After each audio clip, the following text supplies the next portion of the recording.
जय श्रीमन नारायण। हर हर महादेव। नमश्चंडिकाय। अभी आषाढ़ मास की गुप्त नवरात्रि चल रही है और हम लोगों की व्यस्तता बहुत बढ़ गई है, इसीलिए हम बहुत से विषयों को देखकर भी समयाभाव के कारण अपनी प्रतिक्रिया नहीं दे पाते हैं। और प्रातःकाल 8 बजे से लेकर लगभग रात्रि को 8 बजे तक नित्य कार्यों को छोड़ने के अनंतर इतनी अतिरिक्त साधना में व्यस्तता हो रही है, तो 12 घंटे उसमें देने के बाद इतना समय या सामर्थ्य नहीं बचता कि और भी आगे कार्य को कर सकें। लेकिन बहुत कुछ प्रश्न लोगों के आते रहते हैं, तो हमने सोचा कि बहुत से विषय जो हमारे पास आए हैं उन विषयों से संबंधित एक वक्तव्य को निर्गत किया जाए। यद्यपि शरीर बहुत ज़्यादा थक गया है, लेकिन फिर भी जो अभिव्यक्ति हमें करनी है जितने अंश में वो हम करेंगे। पूर्व के चलचित्रों की भांति यह चलचित्र भी अनेकानेक विषयों से ओतप्रोत होने वाला है। एक बात मैं पहले स्पष्ट कर दूं कि बहुत से लोग फ़ोन पर संदेश पर प्रश्न भेजते हैं, पूछते हैं, और मुझे अपने हैं जब तप और अपने हैं लेखन से समय नहीं मिल पाता, तो मैं अकेला व्यक्ति कितने लोगों को समय दे पाऊँगा। तो कुछ लोग भड़क जाते हैं और कुछ लोग तो कमेंट में भी अपने क्रोध को व्यक्त करने लगते हैं कि अगर आपके पास हमारे लिए 2 मिनट समय नहीं है तो हम भी क्यों आपके 1-1 घंटे 2-2 घंटे के वीडियो देखें। तो भैया मेरे आप मत देखिए, मैंने तो कोई कहा नहीं कि आपको मेरे वीडियो देखने ही हैं, अनिवार्य है देखना, नहीं तो आप नरक चले जाएंगे। अथवा आपसे हम कोई कह रहे हो कि मेरे वीडियो को वही देख सकता है जो हमें धन देगा, ऐसा भी हमने नहीं कहा कि तुम पहले पैसा दो तब मेरे वीडियो देखो, या तब कॉल करो जब कूपन कटा लो, इतने का रिचार्ज करा लो, ऐसा तो नहीं है ना। तो आप अपनी सुविधा के अनुसार व्यवहार करने के लिए स्वतंत्र हैं, और मेरे पास जितना समय रहेगा और जितना संसाधन रहेगा उसके अनुसार से हम अपनी प्रतिक्रिया देने के लिए स्वतंत्र हैं। तो बहुत से लोग जो प्रश्न करते रहते हैं उनमें एक बहुत बड़ा वर्ग ऐसे लोगों का है जो अन्य धर्माधिकारियों के शिष्य हैं। बहुत से लोग जो पूरी पीठ के शंकराचार्य जी के शिष्य हैं, बहुत से लोग जो स्वामी विद्याभास्कर जी के शिष्य हैं, स्वामी राघवाचार्य जी के शिष्य हैं, या कुछ गौड़ीय साधक हैं, या कुछ राधा वल्लभीय साधक हैं, कुछ रामानंद संप्रदाय के भी लोग हैं। तो मेरे पास प्रश्न पूछते हैं और मैं पहले ये बात पूछता हूं उनसे कि क्या इस प्रकार का प्रश्न आपने अपने गुरुजनों से पहले किया है। क्योंकि देखिए, मेरा तो यह पक्ष है कि आप जिन गुरु से जुड़े हुए हैं, जिनसे दीक्षित हैं, या जिनकी कृपा आप पर है किसी भी संप्रदाय के अंतर्गत, आप पहले उनसे इस विषय की चर्चा कर लीजिए। अब यदि गुरु जी शरीर छोड़ चुके हों, परलोक चले गए हों, तो अलग बात है, तब उनके उत्तराधिकारी या समर्थ वरिष्ठ गुरु भाइयों से आपको चर्चा करनी चाहिए। अथवा यदि गुरु जी समर्थ हैं, स्वस्थ हैं, धरातल पर विद्यमान हैं और उन्होंने आपको मेरे पास भेजा है, तब आप हमसे प्रश्न कर सकते हैं, ये एक पद्धति हुई। लेकिन यदि आपके गुरु जीवित हैं, स्वस्थ हैं और समर्थ हैं, तो फिर मेरा समय क्यों आप ले रहे हैं। मतलब बहुत से ऐसे लोग कहते हैं कि महाराज जी मैं अमुक पीठाधीश्वर का जगतगुरु का शिष्य हूँ, तो मैं कहता हूँ फिर उनसे ये प्रश्न कीजिए। आप तो कहते हैं कि उनके पास इतना समय नहीं होता कि वो उत्तर दे सकें, उन तक संपर्क करना कठिन है। भाई मेरे पास भी तो समय कम है ना, और नंबर सार्वजनिक है, इसका अर्थ थोड़ी है कि मैं नंबर पर आने वाले हर एक कॉल को उठा पाऊंगा या हमेशा कस्टमर केयर के समान उपलब्ध रहूंगा कि बताइए मैं आपकी क्या सेवा कर सकता हूं। तो पहले तो आप अपने उन गुरुजनों के पास ही संपर्क का प्रयास करें, विधि तो यही है। और फिर भी अगर वहां उत्तर से आप संतुष्ट नहीं होते हैं या असफल होते हैं संपर्क करने में, या और कोई बात हो जाती है, या उनके द्वारा आपको मेरे पास भेजा जाता है, तो फिर उस पर हम प्रश्न की गंभीरता के आधार पर, आपकी समझ की योग्यता के आधार पर समय देखते हैं कितना निकल पाएगा। और ऐसा होता है, विद्याभास्कर स्वामी जी हों या राघवाचार्य जी हों या पूरी के शंकराचार्य जी का मठ हो, बहुत से लोगों को वहां से आधिकारिक रूप से भेजा भी जाता है कि भाई इस प्रश्न का उत्तर निग्रहाचार्य से ले लेना। तो अगर वहां से भेजा गया है तो इस भरोसे के साथ भेजा गया है कि मेरे पास पुष्ट और निर्दुष्ट शास्त्र प्रमाण होंगे। तो ऐसी स्थिति में समय देना हमारा कर्तव्य भी बनता है और एक कृतज्ञता का भाव भी लगता है हृदय से कि उन्होंने भरोसा करके भेजा है, तो हम अपनी बुद्धि की सर्वोच्च सीमा पर जो ज्ञान विद्यमान है उससे हम सामने वाले का कुछ सहयोग करें। लेकिन अगर आप वहाँ गए ही नहीं, अपने उन गुरुजनों के पास आप गए ही नहीं, मैंने केवल नाम उदाहरण के लिए 2-4 व्यक्तित्वों के नाम गिनाए हैं क्योंकि इनके शिष्य सर्वाधिक आते हैं। ऐसे बहुत से और भी लोग हैं जिनके शिष्य आते हैं, आते मतलब भौतिक रूप से नहीं, संपर्क करते हैं फ़ोन इत्यादि के माध्यम से। तो उस स्थिति में मेरा यही कहना होता है कि आप पहले अपने उन गुरुजनों के पास जाएं, या न जा सकें तो किसी माध्यम से संवाद करें और वहीं से अपने इस प्रश्न का संप्रदायोक्त अर्थ प्राप्त करें। अगर वहाँ पर आपको अर्थ संतुष्टि नहीं होती है या गुरुजी बताने से मना कर देते हैं आपको अनधिकारी जानकर, तो अपनी योग्यता बढ़ाएं।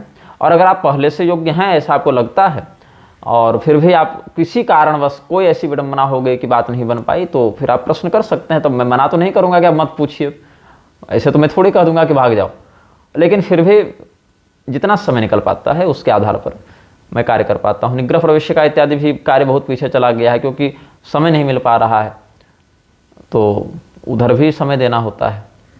पता चला कि फ़ोन उठाते और हेलो हाय करते ही मेरा जीवन निकल गया तो मुख्य कार्य तो छूट जाएगा ना। और बीच में क्या है कि बहुत से ऐसे विषय हो जाते हैं जहाँ पर बोलना नहीं चाहता हूँ, लेकिन इतना अधिक भ्रामक वक्तव्य प्रतिष्ठित जन देते रहते हैं, समाज जिनको प्रतिष्ठित मानता है ऐसे जन देते रहते हैं कि बोलना व्यवस्था हो जाती है। जैसे पिछला वीडियो हमने बनाया था निराकार और साकार पर भी हमने कुछ कहा था, तो बहुत कुछ उस पर पहले भी हम कह चुके थे पिछले पुरुषोत्तम मास में। निरुपसर्ग का प्रयोग निषेधात्मक भी होता है, ऐसा सामान्य व्याकरण भी समझते हैं, सामान्य कोश ग्रंथों के अध्येता भी समझते हैं।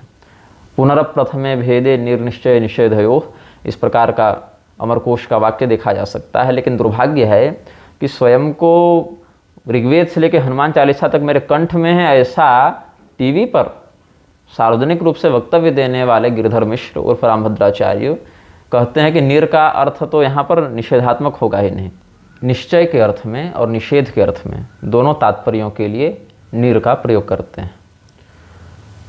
सापेक्ष अपेक्षा के साथ, निरपेक्ष अपेक्षा के बिना, सकल निष्कल, तो निष् का भी प्रयोग निर का भी प्रयोग निषेधात्मक में होता है।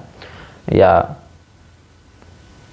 दयालु और निर्दय, वैसे साकार और निराकार ये सब अर्थ प्रसिद्ध हैं। लेकिन अतिरिक्त विद्वता दिखाने के कारण, अतिरिक्त पांडित्य दिखाने के चक्कर में ये सब मुंह पर भले कोई कुछ ना बोले लेकिन पीठ पीछे तो विद्वानों के मध्य उपहास का पात्र बन ही जाते हैं।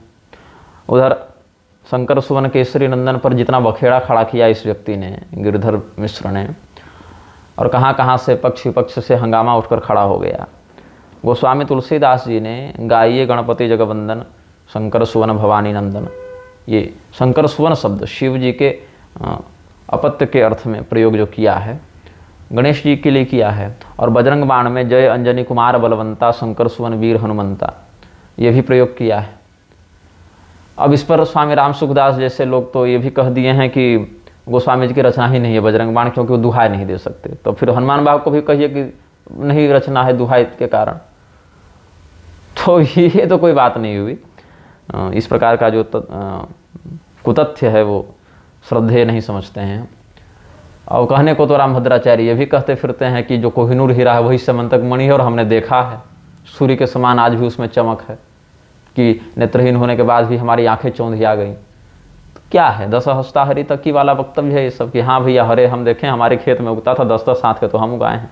तो इस प्रकार का अपलाप करने से वो श्रद्धेय नहीं हो जाएंगे ना। अपलाप तो आर्य समाजी भी बहुत करते हैं। एक कोई सरस्वती करके था, जगदीशानंद या कुछ उसका नाम था, उसने तो गीता के, श्रीमद्भगवद गीता के 90% श्लोकों को प्रक्षिप्त बता दिया। 70 श्लोक की गीता बनाकर ये लोग घूम रहे हैं। अपना एक अलग संस्करण निकाल लिया है रामायण का, अलग संस्करण निकाल लिया है गीता का, उसमें से जोड़ तोड़ करके इधर का अंश काट दो, श्लोकों को बदल दो। ये सारा का सारा कुकर्म तो आर्य समाजी भी कर रहे हैं। तो उस स्थिति में उनको क्या हम प्रामाणिक मान लेंगे या क्या विद्वान मान लेंगे? क्योंकि व्याकरण न्याय मीमांसा इत्यादि का अध्ययन तो वो लोग भी करते ही रहते हैं और बहुत तगड़े तरीके से, बहुत पुष्ट विधि से करते हैं, क्योंकि उनको बहुत कुछ बातों को समाज में स्थापित करना होता है। तो जब तक उसका ज्ञान नहीं होगा तब तक कैसे करेंगे? लेकिन क्या हुआ कि दिव्यास्त्र तो मेघनाद के पास भी थे और लक्ष्मण जी के पास भी थे, लेकिन मेघनाद का दिव्यास्त्र क्या लोक कल्याण में प्रयुक्त हो पाया? नहीं हो पाया। ऐसे ही द्वारं किमेकं नरकस्य नारी को कितना विकृत रूप से व्याख्यायित करके आदि शंकराचार्य जी को क्या भला बुरा नहीं कहा था गिरधर मिश्र ने, रामभद्राचार्य ने। लेकिन वहीं पर आप श्रीमद् भागवत को देखें तो भगवान कपिल स्वयं अपनी माता देवहूति को, वो भी स्त्री है ना, उनको स्वयं समझा रहे हैं कि निवृत्ति मार्गियों को इस प्रकार से स्त्रियों के मध्य या स्त्रियों से जुड़े लोगों के मध्य आसक्ति पूर्वक व्यवहार नहीं करना चाहिए, क्योंकि वहीं से इनके पतन का मार्ग प्रशस्त हो सकता है। वहाँ पर मुमुक्षु जनों के अनुशासन का वर्णन करते हुए कहते हैं, वहाँ स्त्रियों को गाली नहीं दे रहे हैं, स्त्रियों को नरक नहीं बता रहे हैं, अपितु जिन लोगों को इस संसार से छूट कर जाना है उनको नरक भेजने का सबसे सुगम आश्रय क्या है, सुगम माध्यम क्या है, स्त्रियों से संपर्क। यहाँ सतर्क बुद्धि से उसको बताया जा रहा है। जैसे देश की सुरक्षा करने के लिए अस्त्र शस्त्रों की आवश्यकता सैनिकों को पड़ती है, ये बात सत्य है, और अधिकृत व्यक्ति जिसको संयम है, जिसको अनुशासन का बोध है, वह व्यक्ति वहाँ रहता है, उसके नियमावली का पालन करते हुए वहाँ लिप्त नहीं होता है। लेकिन कोई व्यक्ति जो उस मार्ग से निकलना चाहता हो, जो और अधिक सुरक्षित रहना चाहता हो, उसके लिए वहाँ हैजार्डियस इत्यादि शब्द लिख देते हैं आज की भाषा में, या सावधान रहें, सतर्क रहें, खोपड़ी बना के लाल निशान से क्रॉस कर देते हैं उसमें, ताकि वो सतर्क रहे, उस क्षेत्र से दूर रहे, ये तात्पर्य है। या कहीं लैंड माइन्स है, या बिजली के तारों में, नंगे तारों में बिजली दौड़ रही है तो बता देते हैं, जबकि वो सुरक्षा के लिए है। या विद्युत के माध्यम से कई तरह के उपकरण संचालित होते हैं, लेकिन वो खतरनाक है। जो व्यक्ति अब निर्लिप्त हो गया, असंग वृत्ति जिसको प्राप्त हो गई, रैक्व मुनि के समान, जड़ भरत जी के समान, ऋषभदेव जी के समान जिसको असंग वृत्ति प्राप्त हो गई, उसको तो कोई दिक्कत नहीं हो, चाहे तो मुसल उठा के उसको वेश्यालय में डाल दो, चाहे देवालय में डाल दो, वो तो देहाभिमान से परे हो गए। लेकिन जो मुमुक्षु जन हैं, जो चाहते हैं कि मुझे निकलना है, अभी निकले नहीं हैं, जो जिनको बोध है कि निकलना है लेकिन प्रयत्नशील हैं, ऐसे प्रयत्नशील जनों को स्त्रियों से दूर रहना चाहिए। इसीलिए भगवान कपिल देव ने स्वयं अपनी माता देवहूति को स्पष्ट कहा है, वदंति या नरय द्वारमस्य, स्त्रियों को इसलिए नरक का द्वार बताया, सबके लिए नहीं, या स्त्रियों को नरक नहीं कह रहे हैं, अपितु जो लोग संसार से निकलना चाहते हैं उनके लिए स्त्रियां नरक का द्वार हो सकती हैं, इसलिए वहां से बचें। और तमोद्वारम योषिताम संगी संगम, ये भी भागवत में ही आगे आया है, योषिताम संगी संगम, तमोद्वारम योषिताम संगी संगम, ये सब बातें। तो ये सब शास्त्रों में वर्णित सिद्धांत ही शंकराचार्य जी ने कहा था, लेकिन रामभद्राचार्य को बखेड़ा खड़ा करना है तो करेंगे, और उनके चेलों को उस पर ताली पीटनी है तो पीटेंगे। शिशुपाल को भी भगवान ने बहुत अवसर दिए, राजसूय यज्ञ में भी उसके शत अपराधों को क्षमा किया है, और समय अनुसार फिर उसका निग्रह भी किया है, उसको अनुशासित भी किया, दंडित भी किया। तो भगवान ऐसा नहीं कि अभी तुरंत दंड देंगे, अपितु पूर्व संचित पुण्य के क्षीण होने पर व्यक्ति का पाप जब हावी हो जाता है तो स्वयं उसके लिए प्रकृति एक दंड विधान को निर्गत कर देती है। बाकी थेथरई तो रामपाल भी अनुत्तम शब्द को लेकर करता ही रहता है, वैसे निराकार इत्यादि शब्दों को लेकर गिरधर मिश्र थेथरई करते रहते हैं। अब बहुत बार ऐसी शास्त्रीय बातें होती हैं जिसको सीधे सीधे श्लोक से या श्लोक के सामान्यार्थ से पकड़ा नहीं जा सकता है। जैसे श्रीमद् भागवत महापुराण का भूगोल प्रकरण आप देखेंगे तो आधुनिक यांत्रिक साइंस जो है उसकी गणना में, तुलना में उसमें भेद मिल जाता है। और ये सब बातें भी राजा परीक्षित ने भागवत में ही पूछी हैं कि आप जिस प्रकार से सूर्य आदि की गति बताते हैं, ग्रह इत्यादि की गति बताते हैं, वैसा देखने में क्यों नहीं आता है। तो वहाँ कुलाल चक्र का दृष्टांत दिया है कि एक कुम्हार जो है वो अपना चक्का चला रहा है, उस चक्के पर एक चींटी बैठी हुई है। तो चींटी की दो गतियां होती हैं, एक गति जिससे चींटी प्राकृतिक रूप से चलती है, और दूसरी गति जो चक्के के सापेक्ष चींटी के युक्त हो जाने से बन रही है। जैसे पृथ्वी जिस गति से भ्रमण कर रही है वो गति से आप भी भ्रमण कर रहे हैं, चूंकि आप पृथ्वी पर स्थित हैं, लेकिन उस गति का आपको वहां पर रहते हुए बोध नहीं होता है, उस स्थिति का आप वहां रहते बोध नहीं कर पाते। वैसे ही कुलाल चक्र पर स्थित पिपीलिका जो है, कुम्हार के चक्के पर बैठी चींटी, वहां अगर चलेगी तो उसकी एक अलग गति होगी, और उसके साथ साथ कुम्हार के चक्के में जो तीव्रता है वो भी संयुक्त हो जाएगी वो गति। तो दोनों बातें भिन्न हैं, लेकिन दोनों की स्थापना उस चींटी में हो सकती है। तो ये सब बातें बताई हैं सुखदेव जी ने कि जिस प्रकार से तो हम पृथ्वी पर रहते हुए आकाश में ग्रहों की स्थिति देखते हैं, और ब्रह्मांडीय दृष्टिकोण से जो देखेंगे हम, मेरु इत्यादि की जो ब्रह्मांडीय स्थिति है, भूलोकगत स्थिति नहीं, वहाँ से जो अनुभव करेंगे वो सब में भेद हो जाता है, भिन्नता हो जाती है। ध्रुव इत्यादि की जो अविचला स्थिति है, वहाँ से हम अध्ययन करेंगे तो वहाँ एक अलग दृष्टिकोण बनेगा, अलग गणना होगी। तो शास्त्रों के छोटे छोटे श्लोकों में भी बहुत बड़ी बड़ी शंकाओं का शमन आचार्यों ने किया है, और उसको ऐसे पढ़ लेने से, पारायण कर लेने से, अनुवाद देख लेने मात्र से शंका का समाधान नहीं हो जाता। उसके लिए कई बार तो मतलब हम लोग तो अपने पूर्वाचार्यों की तुलना में कुछ नहीं हैं, फिर भी सामाजिक दृष्टि से अगर विद्वानों की गणना हमारी किसी भी श्रेणी में हो सकती होगी, फिर भी हम यह अनुभव करते हैं कि ऐसे ग्रंथ जिनको हमने 50 बार पढ़ा है, आर्ष ग्रंथ, काव्य नहीं, मतलब लोक काव्य नहीं, आर्ष ग्रंथ, भागवत महापुराण या भगवत गीता ही देख लीजिए। श्रीमद् भगवत गीता के तो हमने सैकड़ों पारायण किए हैं, सैकड़ों बार व्याख्यान किया है, 25-30 मान्य टीकाएँ पढ़ी ही हैं उस पर, और बचपन से श्रीमद् भगवत गीता की कृपा हम पर रही है। लेकिन फिर भी बहुत से ऐसे श्लोक हैं, बहुत से ऐसे शब्द हैं जहाँ पर जब ध्यान जाता है तो एक नवीन अर्थ का अनुभव होता है, एक नवीन भाव का अनुभव होता है कि अरे इसमें तो ये भी तात्पर्य लगता है, अथवा इस श्लोक का यह भी संदर्भ हो सकता है। तो जिन ग्रंथों में दृढ़ता है, जिनका बार बार अभ्यास किया गया है, जिनका अनुशीलन किया गया है, उनमें भी जब इस प्रकार का जो चमत्कार है वो देखने को मिलता है, तब तो शब्द ब्रह्म अनंत राशि में विद्यमान है ना, तो वहाँ क्यों नहीं होगा। और इसी बात को नहीं समझ पाने के कारण बहुत से लोग प्रलाप करते रहते हैं, ब्रह्म वैवर्त पुराण इत्यादि का आश्रय लेकर मूर्ख लोग, और दुर्भाग्य से वो मूर्ख स्वयं को हिंदू बताते हैं, कहते हैं ये तो मुगल काल की रचना है, मुगल काल में जोड़ दिया। क्यों जोड़ दिया भैया, कैसे जोड़ दिया भैया? तो कहते हैं कि यहाँ तो राधा कृष्ण जी का एकदम अश्लील संभोग वर्णित है। अब बात ऐसी है कि तुम्हारी दृष्टि में वह अश्लील है, लेकिन क्या शास्त्रकारों की दृष्टि में भी अश्लील है? और अगर शास्त्रकारों की दृष्टि में भी वह प्रक्रिया अश्लील है तो उसको लिखा क्यों? तब कह देंगे शास्त्रकारों ने नहीं लिखा है तो विधर्मियों ने जोड़ दिया। अच्छा, जोड़ दिया, तब उस समय हमारे पूर्वाचार्य क्या कर रहे थे? वो हमारे पूर्वाचार्यों को खड़े होकर यह कहना चाहिए था ना कि ये सब अंश जो है वो इस धूर्त ने यहाँ पर प्रक्षिप्त किया है, इसलिए इसका निराकरण करके हम इस विशुद्ध ग्रंथ का प्रामाणिक स्वीकार करते हैं। मतलब इतने पूर्वाचार्य मूर्ख थे क्या हमारे कि किसी मुगल ने जुड़वा दिया और सारे लोग उसी का पाठ करने लगे और प्रवचन करने लगे और उसी के आधार पर व्याख्यान करने लगे? ऐसा है क्या? और कहीं एक प्रति में ना जोड़ तोड़ किया होगा कि सारे गुरुकुलों की सारी प्रतियों में ही उसने ये प्रक्षेप डाल दिया।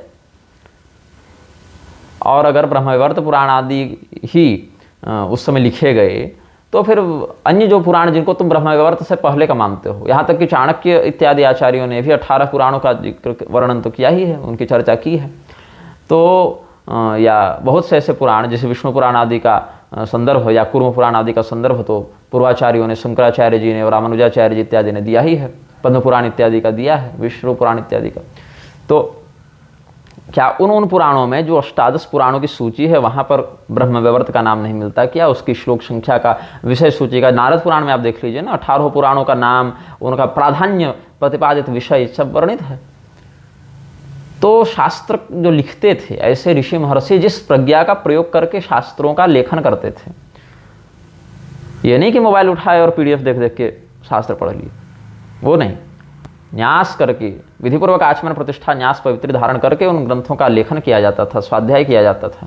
और उस समय उनका जो प्राज्ञिक स्तर था, जो उनकी चेतना थी, जो उनकी जितेंद्रियता थी, वो इस स्तर पर थे कि वो फिर संपूर्ण विश्व को ब्रह्ममय समझकर, शिव शक्तिमय समझकर लिखते थे। और उन घटनाओं का बोध भगवान उनको इसीलिए कराते थे क्योंकि ये निर्विकार महात्मा है, ऐसा भगवान जानते थे। विकारग्रस्त मोहित जनों के लिए तो भगवान की लीला है ही नहीं। जो लोग ब्रह्मवैवर्त पुराण को पढ़कर प्रक्षिप्त बताते हैं और अश्लील बताते हैं, उन लोगों के लिए ब्रह्मवैवर्त पुराण लिखा ही नहीं गया। ये सब शास्त्रीय ग्रंथ तो निर्विकार लोगों के लिए लिखे गए, और अगर निर्विकार नहीं भी है व्यक्ति तो कम से कम इतना तो उसमें भाव होना चाहिए, इतनी श्रद्धा भक्ति होनी चाहिए कि ऐसे व्यामोहित करने वाले प्रसंगों को पढ़कर भी उसका चित्त उतना विकृत नहीं हो, और अगर कहीं हो भी तो सदगुरु के मुख से उसका समाधान कर ले। तो जिन आचार्यों ने, ऋषियों ने उन ग्रंथों को लिखा, अपने शिष्यों को पढ़ाया, वो इस स्तर पर थे कि उसको समझ सकें, पढ़ सकें। मैंने पहले भी उदाहरण दिया था। तो सुप्रीम कोर्ट के एक अधिवक्ता भड़क गए थे, स्वामी विद्याभास्कर जी को फोन करके उन्होंने कहा कि निग्रहाचार्य तो आजकल अपने वक्तों में अश्लील बातें बोलने लगे हैं। बातें अश्लील नहीं है बंधु, बातें हैं कि अगर ग्रंथों में लिखे उन विषयों पर आप आक्षेप करेंगे और हमें समाधान देना होगा तो उन विषयों का तो प्रयोग करना पड़ेगा ना। 6 साल के बच्चे को अगर जीव विज्ञान में यह बताया जाए कि तुम्हारी उत्पत्ति तो तुम्हारे माता पिता के संभोग से हुई है भैया, और उसमें ये प्रक्रिया है, तो वास्तविक बात है कि उस समय उसकी प्रज्ञा उस स्तर पर नहीं है कि उस बात को यथारूप ग्रहण कर सके। उसमें बेचैनी होगी, व्यग्रता आएगी या घृणा आएगी या और भी 10 तरीके के विकार हो सकते हैं। लेकिन वही 25-30 वर्ष का बच्चा हो जाए तो बताना भी नहीं पड़ता कि क्या व्यवस्था है। तो ऐसे ही भगवान की ये सब रहस्य लीलाएं जो हैं वो जिस रूप में याथात्म भाव से जो प्रयुक्त हुए हैं, वो ऋषियों ने देखा, समझा, सुना, निर्विकार रूप से ग्रहण किया, यथावत लेखन किया, शिष्यों को बताया, तुम्हारे लिए नहीं बताया। इसीलिए जो दोष दृष्टि रखता है भगवत लीला कथा में, सतकथा निंदका नाम में जिनकी गणना होती है, ऐसे लोग भगवत कथा को सुनने के अधिकारी नहीं है, यह भी उन्हीं शास्त्रों में वर्णित है, क्योंकि सुनेंगे तो व्यामोहित होंगे।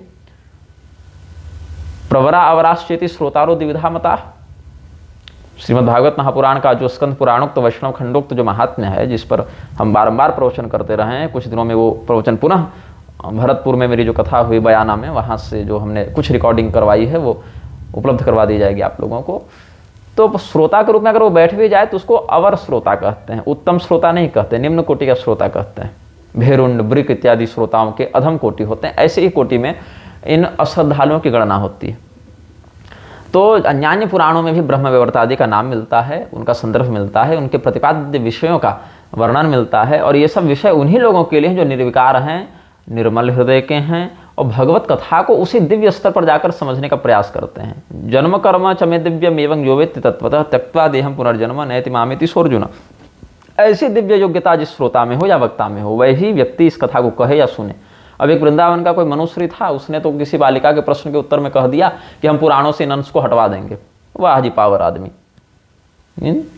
ये हटवाएंगे, स्वयं समझ में आ नहीं रहा है, अभी स्वयं ठीक से विद्यार्थी नहीं बने हैं, बैठ गए हैं व्यास गद्दी पर और दावा क्या है कि हटवा देंगे। जैसे बपोती पुराण थे इनके घर में धरे हुए, और कुछ लोग ऐसे हैं जो इन कथाओं को प्रक्षिप्त बताते हैं, कुछ लोग ऐसे हैं जो इन कथाओं में अश्रद्धा व्यक्त करते हैं, कुछ लोग ऐसे हैं जिनके पास उत्तर नहीं होता तो कह देते हैं कि गड़बड़ तो हुई है, लेकिन ऐसा नहीं करना चाहिए था, ऋषियों को लिखना ही नहीं चाहिए था ये सब विषय। अस्तु, हम इन विषयों को सर्वथा निर्विकार, निर्दुष्ट, निर्मल मानते हैं और उसी भाव से ग्रहण करने का जो अधिकार रखते हैं, ऐसे ही लोगों के समक्ष इन रहस्य कथाओं का व्याख्यान करना चाहिए। यही कारण है कि पहले सीधे सीधे ये नहीं कि महाराज जी कथा करवानी है तो कथा कर दिए, या कुछ नहीं मिला तो मंच पर बैठकर कथा करने लग गए। पहले तो जो लोग कथा करने बैठे हैं, क्या उन्होंने तत्वपूर्वक इन प्रसंगों का चिंतन किया है, अध्ययन किया है, उन देवताओं से अनुरोध किया है कि आप इस रहस्य को हमको बताएं? नहीं। और जिन्होंने किया है उनको इन विषयों में कोई भ्रम नहीं होता, कोई संदेह नहीं होता, वो उस विषय को समझते हैं, निर्भ्रांत हैं और उन विषयों का निर्भ्रांत वृत्ति से व्याख्यान करने में समर्थ भी हैं। हाँ, सब लोग नहीं समझ पाते, ये अलग बात है। तो भगवान शिव के बहुत से चरित्र, जैसे उनके द्वारा स्वयं के लिंग का उच्छेद करके फेंक देना, जो दारुक वन में गए हैं, ये सब कथाएं जो शिव पुराण आदि में भी वर्णित हैं और वरुण पुराण में भी वर्णित हैं, ब्रह्मांड पुराण में भी वर्णित हैं। तो ये सब कथाओं के पीछे जो रहस्य है या जो तात्पर्य है देवताओं का, उसको मनुष्य नहीं समझता है तो प्रलाप करता है, देवत चरित्रों का भी विखंडन करने बैठ जाता है। भगवान कृष्ण के बहुत से चरित्र हैं, गोपी वस्त्रापहार प्रकरण है या रासलीला प्रकरण है, भगवान श्री रामचंद्र जी के सीता त्याग इत्यादि विषयों पर, शंभुक वधादि प्रकरणों पर, भगवान शिव के स्वलिंग छेदन इत्यादि प्रसंग पर, अन्यान्य प्रसंगों पर, देवराजेंद्र के अहल्यागमन इत्यादि प्रसंगों पर जो लोग देवनिंदा करते हैं, ऐसे लोग उन लीलाओं के पीछे के कारण और उस कारण से उत्पन्न होने वाले परिणाम से अनभिज्ञ हैं, ऐसा हम समझते हैं। तो जब तक वो निर्मल बुद्धि हृदय में व्याप्त नहीं हो रही है, तब तक उन कथाओं से आप दूर रहें, क्योंकि आप अधिकारी नहीं हैं। आप वहाँ जाकर उन कथाओं की मर्यादा को समझे बिना कुछ भी प्रलाप करके उन कथाओं के ही हनन का उत्तरदायी बनेंगे, तो इससे बचें। और अगर यही काम करना है, गाली ही देनी है, तो फिर स्वयं को हिंदू क्यों कहना? खतना करवा लो, क्रॉस लटका लो, कम से कम ये तो कहने को होगा कि हाँ भैया तुम मिलक्ष हो, तो मिलक्ष तो देवताओं की निंदा करेगा ही, ये तो कहने को होगा। लेकिन स्वयं को हिंदू बताने के बाद भी तुम इस प्रकार से शास्त्रीय चित्रणों पर आक्षेप करोगे। और कोई ऐसा नहीं कह रहा हो कि तुम पहली बार कर रहे हो। राजा चित्रकेतु का प्रसंग, जो शूरसेन देश के राजा थे, अंगिरा मुनि, नारद मुनि की कृपा उन पर बड़ी थी और महापुरुष विद्या का प्रयोग करके 7 रात्रि में ही उन्होंने भगवान संकर्षण का साक्षात्कार करके विद्याधर नामक देव पद को प्राप्त किया था। वही बाद में वृत्रासुर बने थे। तो ऐसे जिनको भगवान का साक्षात्कार हो गया, इतना होने के बाद जो इसी शरीर से विद्याधर संज्ञक देवता बन गए, वो भी भगवान शिव और भगवती पार्वती को आपस में कुछ निकट अवस्था में देखकर मोहित हो गए और भगवान शिव को भला बुरा कहने लगे। इसी के परिणाम स्वरूप उनको राक्षस योनि में जाना पड़ा था। तो जब ऐसे लोगों की बुद्धि भी भगवान के स्थिति को समझने में मोहित हो सकती है, तो हम और आप कहाँ टिकेंगे? मतलब जिन पर देवर्षि नारद की कृपा हो, महर्षि अंगिरा की कृपा हो, जो भगवान का 7 रात्रि में साक्षात्कार कर लिए हों, ऐसे महाराज चित्रकेतु भी भगवान महादेव को, भगवती पार्वती को बस आपस में साथ में गोदी में बैठाकर भगवान शिव रखे थे। मात्र इसी घटना को देखकर व्यामोहित हो गए और क्या कुछ नहीं कह बैठे।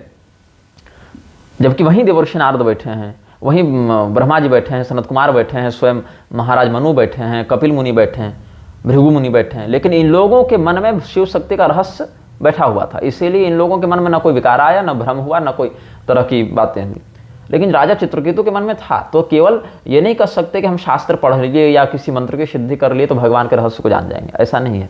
जब तक वो स्वयं सोई जानत देह देत जनाई, भगवान जिसको बताना चाहते हैं वही जान पाता है, और वही जो जान पाता है वही उस प्रसंग में निर्विकार रहता है।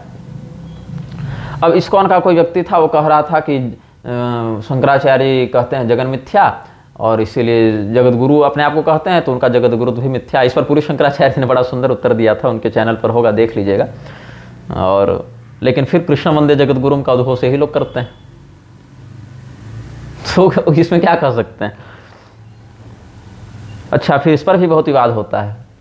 गोलोक, वैकुंठ, साकेत, ये सब लोगों को नित्य माने या अनित्य माने, क्योंकि शंकराचार्य जी के मत में नाम रूप लीला धाम इत्यादि को नित्य नहीं मानते हैं, माइक मानते हैं। संभवाम्यात्म माया के ही अंतर्गत इन सबों की परिगणना शंकराचार्य जी कर लेते हैं, लेकिन अन्य वैष्णवाचार्य आदि के मत में इनको माइक नहीं नित्य के रूप में मानते हैं। वहाँ नित्य जीव, मुक्त जीव, बद्ध जीव, ये सब की बातें हैं, और इस प्रकार के भेद शंकराचार्य जी के मत में नहीं माने गए हैं। लेकिन इस पर भी झगड़ा होता है। तो उसमें यही चिंतन बनता है कि ब्रह्म के सकल और निष्कल दोनों प्रारूप शास्त्र में वर्णित हैं। गोलोक के लिए एक स्वरूप धारण करना पड़ेगा, एक महल होगा, एक स्थान होगा, एक घर होगा, बाग बगीचे उपवन वर्णित हैं कि नहीं। गोलोक में, साकेत में, वैकुंठ में, इन दिव्य लोकों में या कैलाश आदि में, मणिपुर द्वीप आदि में भी, जहाँ पर एक सगुण साकार स्वरूप का वर्णन किया गया है, जहाँ पर भगवान का एक स्वरूप ऐसा है जिसके हाथ पैर आँख मुँह इत्यादि हैं, एक आकृति है, साकृति ब्रह्म जहाँ विद्यमान है, वहाँ पर रहने के लिए एक अधिष्ठान होता है, एक निवास होता है, उनका एक नाम निश्चित संज्ञा उनकी होती है, उनकी एक शक्ति होती है, और उनका उद्यान होता है, परिकर होते हैं, पार्षद होते हैं, पूरा प्रबंध होता है। उस स्थिति में यदि वो कलातीत हो जाएंगे, निष्कल हो जाएंगे, तो वहाँ पर उस प्रकार की संरचना स्थापित नहीं होती है। तो यह समझना चाहिए कि जो लोग सकल ब्रह्म की उपासना करते हैं उनको इस प्रकार का लोकगत मोक्ष मिलता है, और जिनको निष्कल ब्रह्म की उपासना की संसिद्धि प्राप्त है उनको निष्कल ब्रह्म के आराधना के फलस्वरूप तादात्म्य भाव के बाद उनको लोकातीत पद की प्राप्ति होती है, उस पद में उनकी स्थिति हो जाती है। तो शंकराचार्य जी ने निष्कल ब्रह्म को केंद्र में रखते हुए व्याख्यान किया है, इसीलिए उन्होंने गोलोक आदि दिव्य लोकों को माइक बताया है, अनित्य बताया है, और सकल ब्रह्म की उपासना के परिणाम स्वरूप जो लोक मिलते हैं उसमें इनकी नित्य स्थिति देखने को मिलती है। तो अपने अपने दृष्टिकोण से दोनों बातें शास्त्र ही वर्णित करते हैं।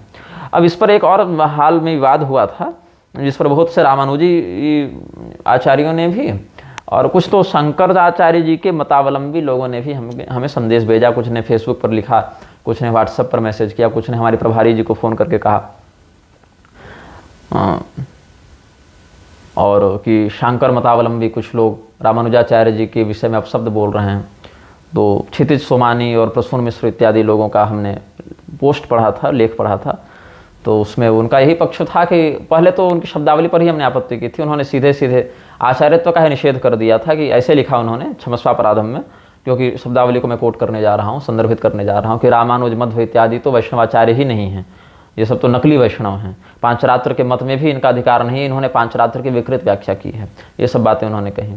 तो हमने आपत्ति की थी इस विषय पर, और समय नहीं था तो वीडियो नहीं बनाया, बस कमेंट में अपनी बातें कुछ कही थी। उसके बाद फिर कुछ रामानुजी लोगों ने भी शेयर इत्यादि करके अच्छा खासा झगड़ा किया उस पर। फिर एक दो दिन के बाद स्पष्टीकरण उधर से आया कि पहले हमारे मत को समझो, रामानुज ने अपने भाष्य में ऐसा लिखा और शंकराचार्य जी ने ऐसा लिखा, तो यहाँ पर ऐसी बातें टकरा रही हैं, विविध प्रकार की बातें जो सैद्धांतिक रूप से ठीक तो थी, क्योंकि ऐसा उन ग्रंथों में प्राप्त होता है। मैं ये नहीं कह रहा हूँ कि उन ग्रंथों में संदर्भ प्राप्त नहीं होते, या ये भी नहीं कह रहा हूँ कि उन स्थानों पर ये सब उक्तियाँ प्राप्त नहीं होती, ऐसा मेरा पक्ष नहीं है। उन ग्रंथों में ये सब बातें हैं और सैद्धांतिक रूप से उन बातों पर अद्वैती आपत्ति करेगा, यहाँ तक तो ठीक है। लेकिन ये कह देना कि ये तो वैष्णवाचार्य ही नहीं हैं, तो ये थोड़ा सा विशेष आपत्तिजनक बात हो जाती है। अब फिर लोगों ने कहा कि तुम निग्रह क्यों नहीं कर रहे हो इस विषय का। अब भाई देखिए, कहने को तो लोगों ने मुझे भी बढ़ई कहा, मुसलमान भी कहा, तो क्या मैं मुसलमान हो गया या बढ़ई हो गया? तो अगर कोई रामानुजाचार्य जी को कहता है कि तुम वैष्णव ही नहीं हो, तो उससे रामानुजाचार्य जी वैष्णव ही नहीं है कहाँ से सिद्ध होता है? तो इसीलिए मैं ऐसी बातों को उद्भव के साथ ही स्वतः खंडित समझता हूँ, इसलिए मैंने उस समय कोई बात नहीं कही थी, लेकिन कुछ इसमें बोल देता हूँ। अब होता क्या है ना, परशुराम जी भी तेजस्वी हैं और भीष्म पितामह भी तेजस्वी हैं, दोनों अखंड ब्रह्मचारी हैं, भगवत तत्व को समझने में भी दोनों का कोई तोड़ नहीं है, लेकिन दोनों जब लड़ते हैं तो आपस में एक दूसरे की क्षति नहीं करते हैं, क्षति समाज की होती है। और बीच में फिर देवर्षि नारद आते हैं, वेदव्यास जी आते हैं हस्तक्षेप करने। तो यही आजकल हो गया है। शंकराचार्य जी के अनुयायी उठेंगे, रामानुजाचार्य जी को गाली देंगे, फिर रामानुजाचार्य जी के अनुयायी उठेंगे, पद्म पुराण का श्लोक उठाकर इनको गाली देंगे, इन दोनों के मध्य मध्वाचार्य जी वाले उठेंगे, ये दोनों को गाली देंगे। फिर आजकल लोग कई बार इन विषयों को लेकर हमारे पास आते हैं कि आप कुछ बोलिए। अब क्या मैं बोलूँ?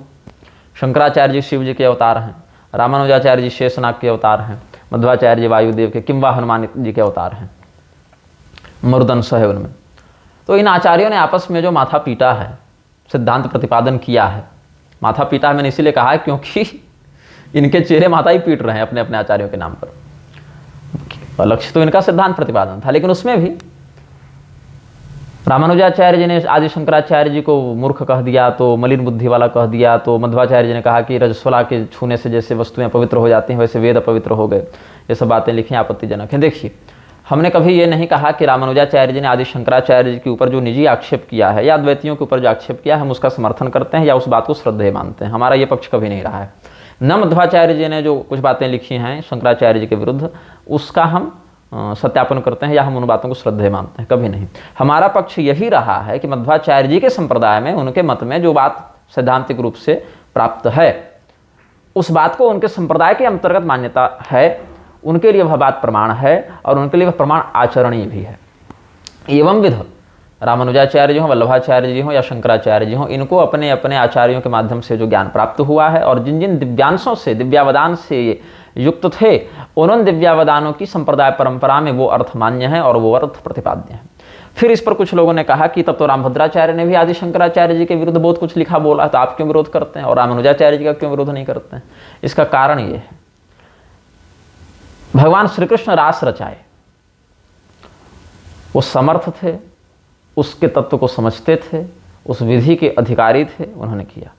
लेकिन उन्होंने किया ये सोचकर अगर हम भी वही काम करने लग जाएं तो क्या हम वह सामर्थ्य रखते हैं या क्या हम उस प्रकार से उसमें अधिकृत हैं? नहीं। क्या किसी मान्य धर्मशास्त्र में ये तथ्य स्थापित किया गया है कि रामभद्राचार्य नाम का कोई व्यक्ति होगा और वह इस प्रकार से ग्रंथ लेखन करेगा, यही उसके जन्म का प्रधान उद्देश्य है?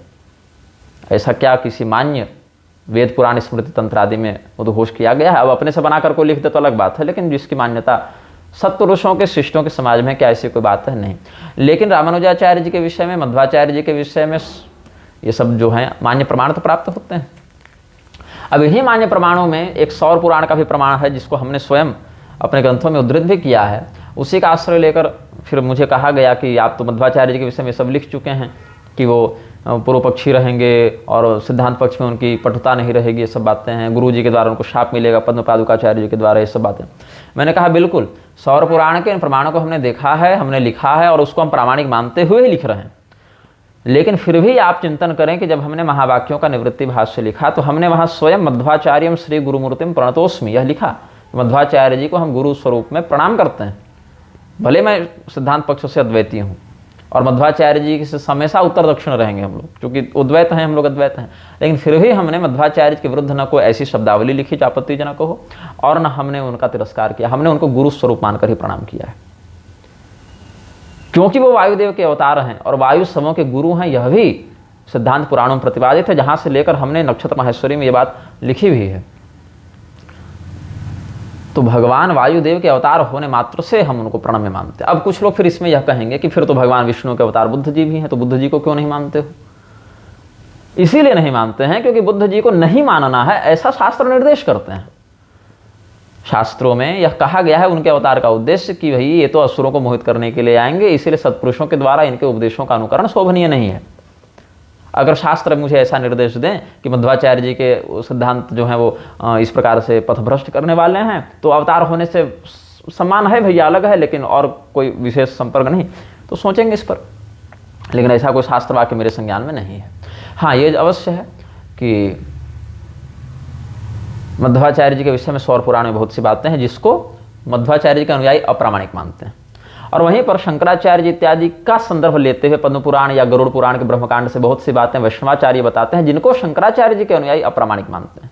कुल मिला के लड़ाई सिर्फ इतनी है कि हमारे गुरु का जहां अच्छा वर्णन मिले उन बातों को हम प्रामाणिक मानेंगे, और तुम्हारे गुरु का जहां गलत वर्णन मिले उसको भी हम प्रामाणिक मानेंगे। लेकिन यदि तुम्हारे गुरु का अच्छा वर्णन मिले और हमारे गुरु का गलत वर्णन मिले तो हम इस बात को अप्रामाणिक मानेंगे। अच्छा, इसमें एक और भी समस्या क्या हो गई कि रामानुजाचार्य जी ने अनेक स्थानों पर शिव पुराण आदि को या अन्य ऐसे ग्रंथों को जहां पर विष्णु के अतिरिक्त अन्य देव स्वरूपों को, भगवान विष्णु तो परब्रह्म सिद्ध है, इसमें कोई संदेह नहीं, किंतु अन्य सूर्य शिव गणपति देवी इत्यादि को भी जहां पर ब्रह्म स्वरूप परतत्व के रूप में वर्णित किया गया है, ऐसे ग्रंथों को अप्रमाण मानते हैं। और ऐसे ग्रंथों को प्रमाण मानने वालों को श्रद्धेय नहीं मानते, अभी तो भ्रष्ट ही मानते हैं, मतलब व्यामोहित समझते हैं। और पांचरात्र रक्षादि में भी वेदांत देशिक जी ने बहुत से पर संप्रदाय के तंत्रों को, पर संप्रदाय के पुराणों को अप्रामाणिक अथवा प्रक्षिप्त भी कहा है। लेकिन प्रक्षिप्त उन्होंने ये नहीं कहा कि अमुक अंश प्रक्षिप्त है इसीलिए उतना बाद में जोड़ दिया गया, पे तो उन्होंने ग्रंथ की अप्रामाणिकता वहां कह दी है। अब इसमें और प्रक्षिप्त क्यों है, अपनी श्रेष्ठता दिखाने के कारण इन्होंने प्रक्षिप्त कह दिया। लेकिन यही तर्क शैव और अन्य शाक्तागम और शैवागम वाले भी देते हैं कि जहां वैष्णवागमों को श्रेष्ठ बताया गया है वहां अपनी वाहवाही करने के लिए वैष्णवों ने जोड़ दिया। और देखिए, यही चक्कर में एक दूसरे का हजारों की संख्या में माथा ये लोग काट चुके हैं और आगे काटते रहेंगे, क्योंकि ये दुराग्रह का कोई समाधान नहीं है। लेकिन भगवान रामानुजाचार्य जी जिन ग्रंथों को प्रामाणिक मानते हैं, यथा विष्णु पुराण, यथा श्रीमद् भागवत या पद्म पुराण, उन्हीं ग्रंथों के अनेकानेक ऐसे प्रसंगों से भगवान शिव का भी परतत्व होना, परब्रह्म होना, सृष्टि स्थिति संहार निग्रह अनुग्रह नियामक परमात्मा होना सिद्ध होता है। आप मार्कंडेय जी का प्रसंग देख लें, जो श्रीमद् भागवत के 12वें स्कंध में अंतिम में वर्णन है। वहां भगवान शिव से जो उनका संवाद हुआ है उस विषय को देखें, कितना बहुत छोटा प्रसंग है, 10-5 श्लोकों में ही बहुत कुछ उसमें डाल दिया है।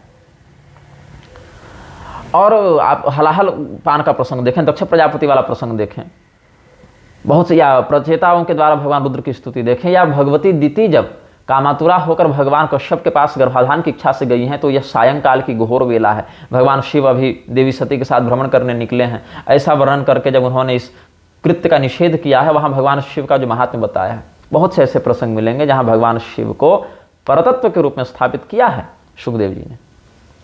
लेकिन अथवा शिव पुराणादि से भी, जहां शैवों ने वैष्णव पुराणों का अप्रामाण्य सिद्ध कर दिया है, वहां से शिव पुराणादि से भी हम भगवान विष्णु का परतत्व सिद्ध कर सकते हैं।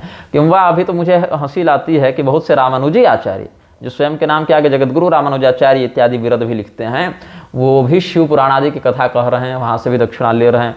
अब पता नहीं, मैंने सुनी तो नहीं है वो कथाएं, पोस्टर बैनर देखा है। अब वहां शिव जी को परतत्व के रूप में स्वीकार करते हैं तो इधर अपना गुरुद्रोह नहीं लगेगा क्या इनको? और अगर शिव जी को परतत्व के रूप में नहीं मानते हैं तो शिव पुराण की कथा का वास्तविक तथ्य कैसे प्रकाशित कर पाएंगे? फंस जाएंगे ना। तो नहीं वैष्णवता कुत्र संप्रदाय पुरस्सरा इत्यादि के भी आड़ में बहुत से लोग कहते हैं कि रामानुजाचार्य जी तो वैष्णव ही नहीं थे, वल्लभाचार्य जी तो वैष्णव ही नहीं थे। पांचरात्र का वास्तविक तत्व तो शंकराचार्य जी ही प्रतिपादित कर सकते हैं। अथवा शंकराचार्य जी ने जो अर्थ लिखा, अगर वो पांचरात्रों के संदर्भ में अनुक्तोपालंभ था, गलत था, तो रामानुजाचार्य जी के आने से पहले बहुत दीर्घकाल है दोनों में, तो और किसी पांचरात्रिक ने या तात्कालिक पांचरात्रिकों ने ही विरोध क्यों नहीं कर दिया कि तुम तो भैया ऐसी बात कहते हो जो हमारे यहाँ लिखी नहीं, तो तुम झूठा आरोप स्वयं लगा के खंडन कैसे कर सकते हो?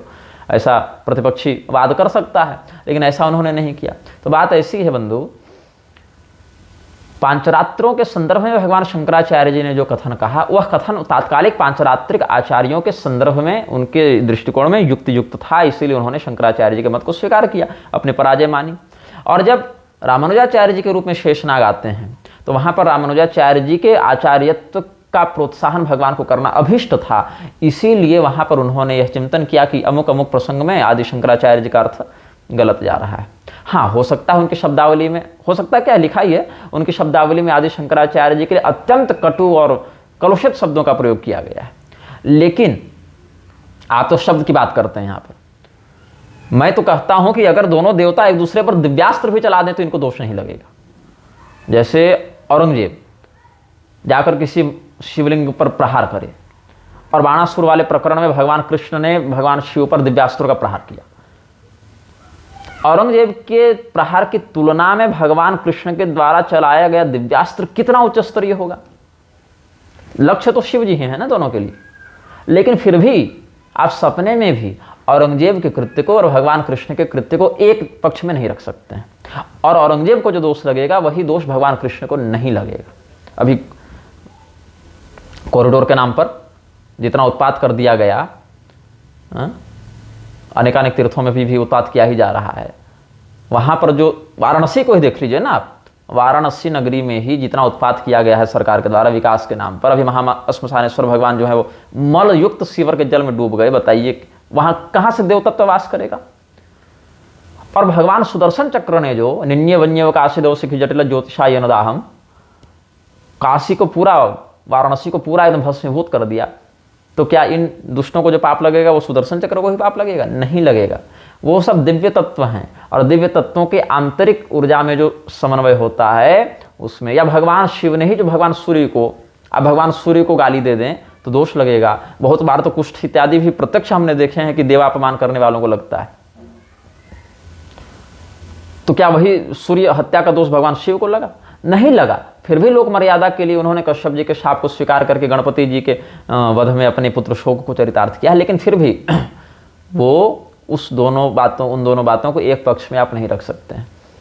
तो आप तो यहाँ केवल कटु शब्दावली से ही भ्रमित हो गए बंधु। वहां तो मैं कहता हूं कि अगर दोनों आचार्य एक दूसरे को पीट भी डालते कदाचित, तो भी दोनों को दोष नहीं लगता, क्योंकि आप श्रीमद् भागवत उठाकर देखें, भगवान महादेव के पास शेषनाग भी हाथ जोड़कर उनको प्रणाम करते हैं, कहते हैं मैं अपने हजार हजार मुखों से भगवान महादेव के वास्तविक महात्म्य को प्रकाशित करने में समर्थ नहीं हूं। यह स्वीकारोक्ति है शेषनाग की। और आप पंचम स्कंध, भागवत का पंचम स्कंध आप देख लें, जहां पर संकर्षण स्वरूप में जो शेषनाग स्थित हैं, जगत को अपने शीर्ष पर धारण करने वाले, उन शेषनाग की आराधना कौन करते हैं? भगवान शंकर करते हैं। तो इन दोनों बातों को हमने चिंतन किया तो हमने यही पाया है कि क्या शेषनाग को परमात्मा के तत्व का बोध नहीं था? भाष्यकर्ता मदागमे, ये भगवान श्री रामचंद्र जी ने भुसुंडी रामायण में उत्तरखंड में स्पष्ट बताया है लक्ष्मण जी को कि आप मेरे आगमों के भाष्यकर्ता हैं। वही लक्ष्मण जी ना आए हैं रामानुजाचार्य जी के रूप में, उद्धर्तुम लक्ष्मणो योगी कृत्वा श्री भाष्यम उत्तमम्। और इस पर एक बड़ा सुंदर प्रमाण था। जब मैं श्रीमद् भागवत का पारायण तो भी कर ही रहा था, तो मैंने वो सुरक्षित रखा है, वो चित्र लेकर। कहाँ गए वो चित्र? हाँ, भगवान नारायण ने, कृष्ण जी ने एक बड़ी सुंदर बात उद्धव जी को कही। ये श्रीमद् भागवत के अध्याय 15 से बता रहा हूँ, 11वां स्कंद से। नहीं, ये नहीं, हाँ, एकादश स्कंद से ही बता रहा हूँ। उद्धव गीता के अंतर्गत है ये अध्याय 15वां। तो नहीं मुझे याद है, थोड़ा देखना पड़ेगा, लेकिन देखने के लिए फिर उठना पड़ेगा थोड़ा, इसीलिए विषय बता देता हूँ, आप ग्रंथ से मिला लेंगे। नई तो देवं यथात्थत्वं यदहम वच्मि तत्तथा एवं विवदताम हेतुम शक्तयो में दुरत्यया यासाम व्यतिकरादासीद विकल्पो वदताम पदम प्राप्ते समदमेप्येति वादस्तमनुशाम्यति परस्परानुप्रवेशात् तत्त्वानां पुरुषर्षभ पौर्वापर्य प्रसंख्यानं यथा वक्तुर्विवक्षितम् एकस्मिन्नपि दृश्यन्ते प्रविष्टा नीतराणि च पूर्वस्मिन् वा परस्मिन् वा तत्त्वे तत्त्वानि सर्वशः पौर्वापर्य मतो मीशां प्रसंख्यानमभिप्सतां यथा विविक्तं यद्वक्त्रं गृह्णीमो युक्ति संभवात्। उद्धव जी को जहाँ तत्व संख्यात्मक वर्णन किए हैं भगवान, ये सब तत्व का ही झगड़ा है। कितने तत्व होंगे, कौन सा क्षर है, कौन सा अक्षर है, फिर उसमें जड़ प्रकृति क्या है, मूल प्रकृति क्या है, प्रधान प्रकृति क्या है, परमात्मा क्या है, परमात्मा में भी चेतन के कितने स्तर हैं, तो उसमें भी निष्कल ब्रह्म है, फिर सकल ब्रह्म है, उसमें भी जीवात्मा है, उसमें भी अविद्योपाधिक जीव है, उसमें भी ब्रह्म ज्ञान संसिद्ध ऐसा चेतन है जो अभी ब्रह्म पद तक पहुंचा नहीं है, लेकिन अक्षर मात्र से उसको बोध हो गया है। इधर इनके मत में नित्य जीव है, मुक्त जीव है, बद्ध जीव है, बहुत सी बातें हैं, बहुत से दृष्टिकोण है, ये सब तत्व को ही लेकर है, तत्व जिज्ञासा ही है ये सब। तो भगवान नारायण भगवान कृष्ण यहाँ पर कहते हैं, जो श्लोक हमने अभी 5 श्लोक पढ़े उनका जो सामान्य सरल अर्थ है वो मैं भी पढ़ देता हूँ हिंदी में भी। जैसा तुम कहते हो वह ठीक नहीं है, जो मैं कहता हूँ वही यथार्थ है। इस पंक्ति को भगवान ने उद्धृत किया है कि नैतदेवं यथार्थत्वं यदहं वच्मि तत्तथा एवं विवदताम हेतुम शक्तयो में दुरत्यया। जैसा तुम कहते हो वह ठीक नहीं है, जो मैं कहता हूँ वही यथार्थ है। इस प्रकार जगत के कारण के संबंध में विवाद इसीलिए होता है कि मेरी शक्तियों, सत्व, रज आदि गुणों और उनकी वृत्तियों का रहस्य लोग समझ नहीं पाते, और इसीलिए वे अपनी अपनी मनोवृत्ति का ही आग्रह कर बैठते हैं। सत्व आदि गुणों के क्षोभ से ही यह विविध कल्पना रूप प्रपंच, जो वस्तु नहीं केवल नाम है, उठ खड़ा हुआ है। यही वाद विवाद करने वालों के विवाद का विषय है। जब इंद्रियां अपने वश में हो जाती हैं तथा चित्त शांत हो जाता है, तब यह प्रपंच भी निवृत्त हो जाता है, और उसके निवृत्ति के साथ ही सारे वाद विवाद भी मिट जाते हैं। पुरुष शिरोमणि उद्धव जी के लिए संबोधन है। तत्वों का एक दूसरे में अनुप्रवेश है, इसीलिए वक्ता तत्वों की जितनी संख्या बतलाना चाहता है उसके अनुसार कारण को कार्य में अथवा कार्य को कारण में मिलाकर अपनी इच्छित संख्या सिद्ध कर लेता है। ऐसा देखा जाता है कि एक ही तत्व में बहुत से दूसरे तत्वों का अंतर्भाव हो गया है।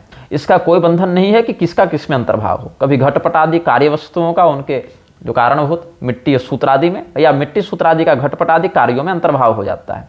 इसीलिए वादी प्रतिवादियों में से जिसकी वाणी ने जिस कार्य को जिस कारण में अथवा जिस कारण को जिस कार्य में अंतर्भूत करके तत्वों की जो संख्या स्वीकार की है वह हम निश्चय ही स्वीकार करते हैं। मतलब भगवान बोले कि सब ठीक है, क्योंकि उनका वह उत्पादन युक्ति संगत ही है। और अंत में एक बात बहुत सुंदर कही भगवान ने, सर्वम न्यायम युक्तिमद्वात विदुषाम किम शोभनम, कि विद्वानों के लिए ये सारी बातें युक्तिमत ही हैं, सभी बातें साधु हैं, सही हैं, अपने अपने दृष्टिकोण से सबने ठीक बताया है।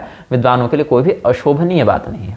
अब ये विदुषाम किम शोभनम का दुरुपयोग करते हुए तो दयानंद सरस्वती और रामपाल और अड़गड़ानंद और गिरधर मिश्र और भी प्रकार के प्रपंची खड़े हुए, ब्रह्मा कुमारी, गायत्री परिवार सब खड़े हो जाएंगे, लेकिन ऐसा नहीं है। विदुषाम की में शोभनम से तात्पर्य है तत्ववेत्ता लोगों के लिए, जो इस तत्व ज्ञान में निष्णात हो चुके हैं, परंपरा सिद्ध हो चुके हैं, ऐसे विद्वानों के लिए क्या अशोभनीय है। अब रामानुजाचार्य जी ने जो बातें कही हैं वो शेषनाग के अवतार हैं। शेषनाग ने ही तत्व ज्ञान का कितना सुंदर उपदेश अनेकानेक प्रकरणों में किया है। यहाँ तक कि आप श्रीमद् भागवत की परंपरा देखें तो सनत कुमार इत्यादि की परंपरा भी शेषनाग वाली आई है। भागवत महापुराण की 3 परंपराएं हमें प्राप्त हैं। एक परंपरा में कस्म ये न विभाषितो मतुलो ज्ञान प्रदीप पूरा, ये सब ना बातें, तद्रूपेण च नारदाय मुनो ये कृष्णा तद्रूपेणा, ये सब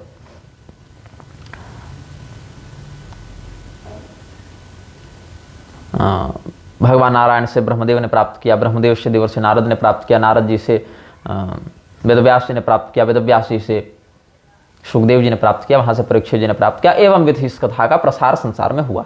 एक परंपरा ये है।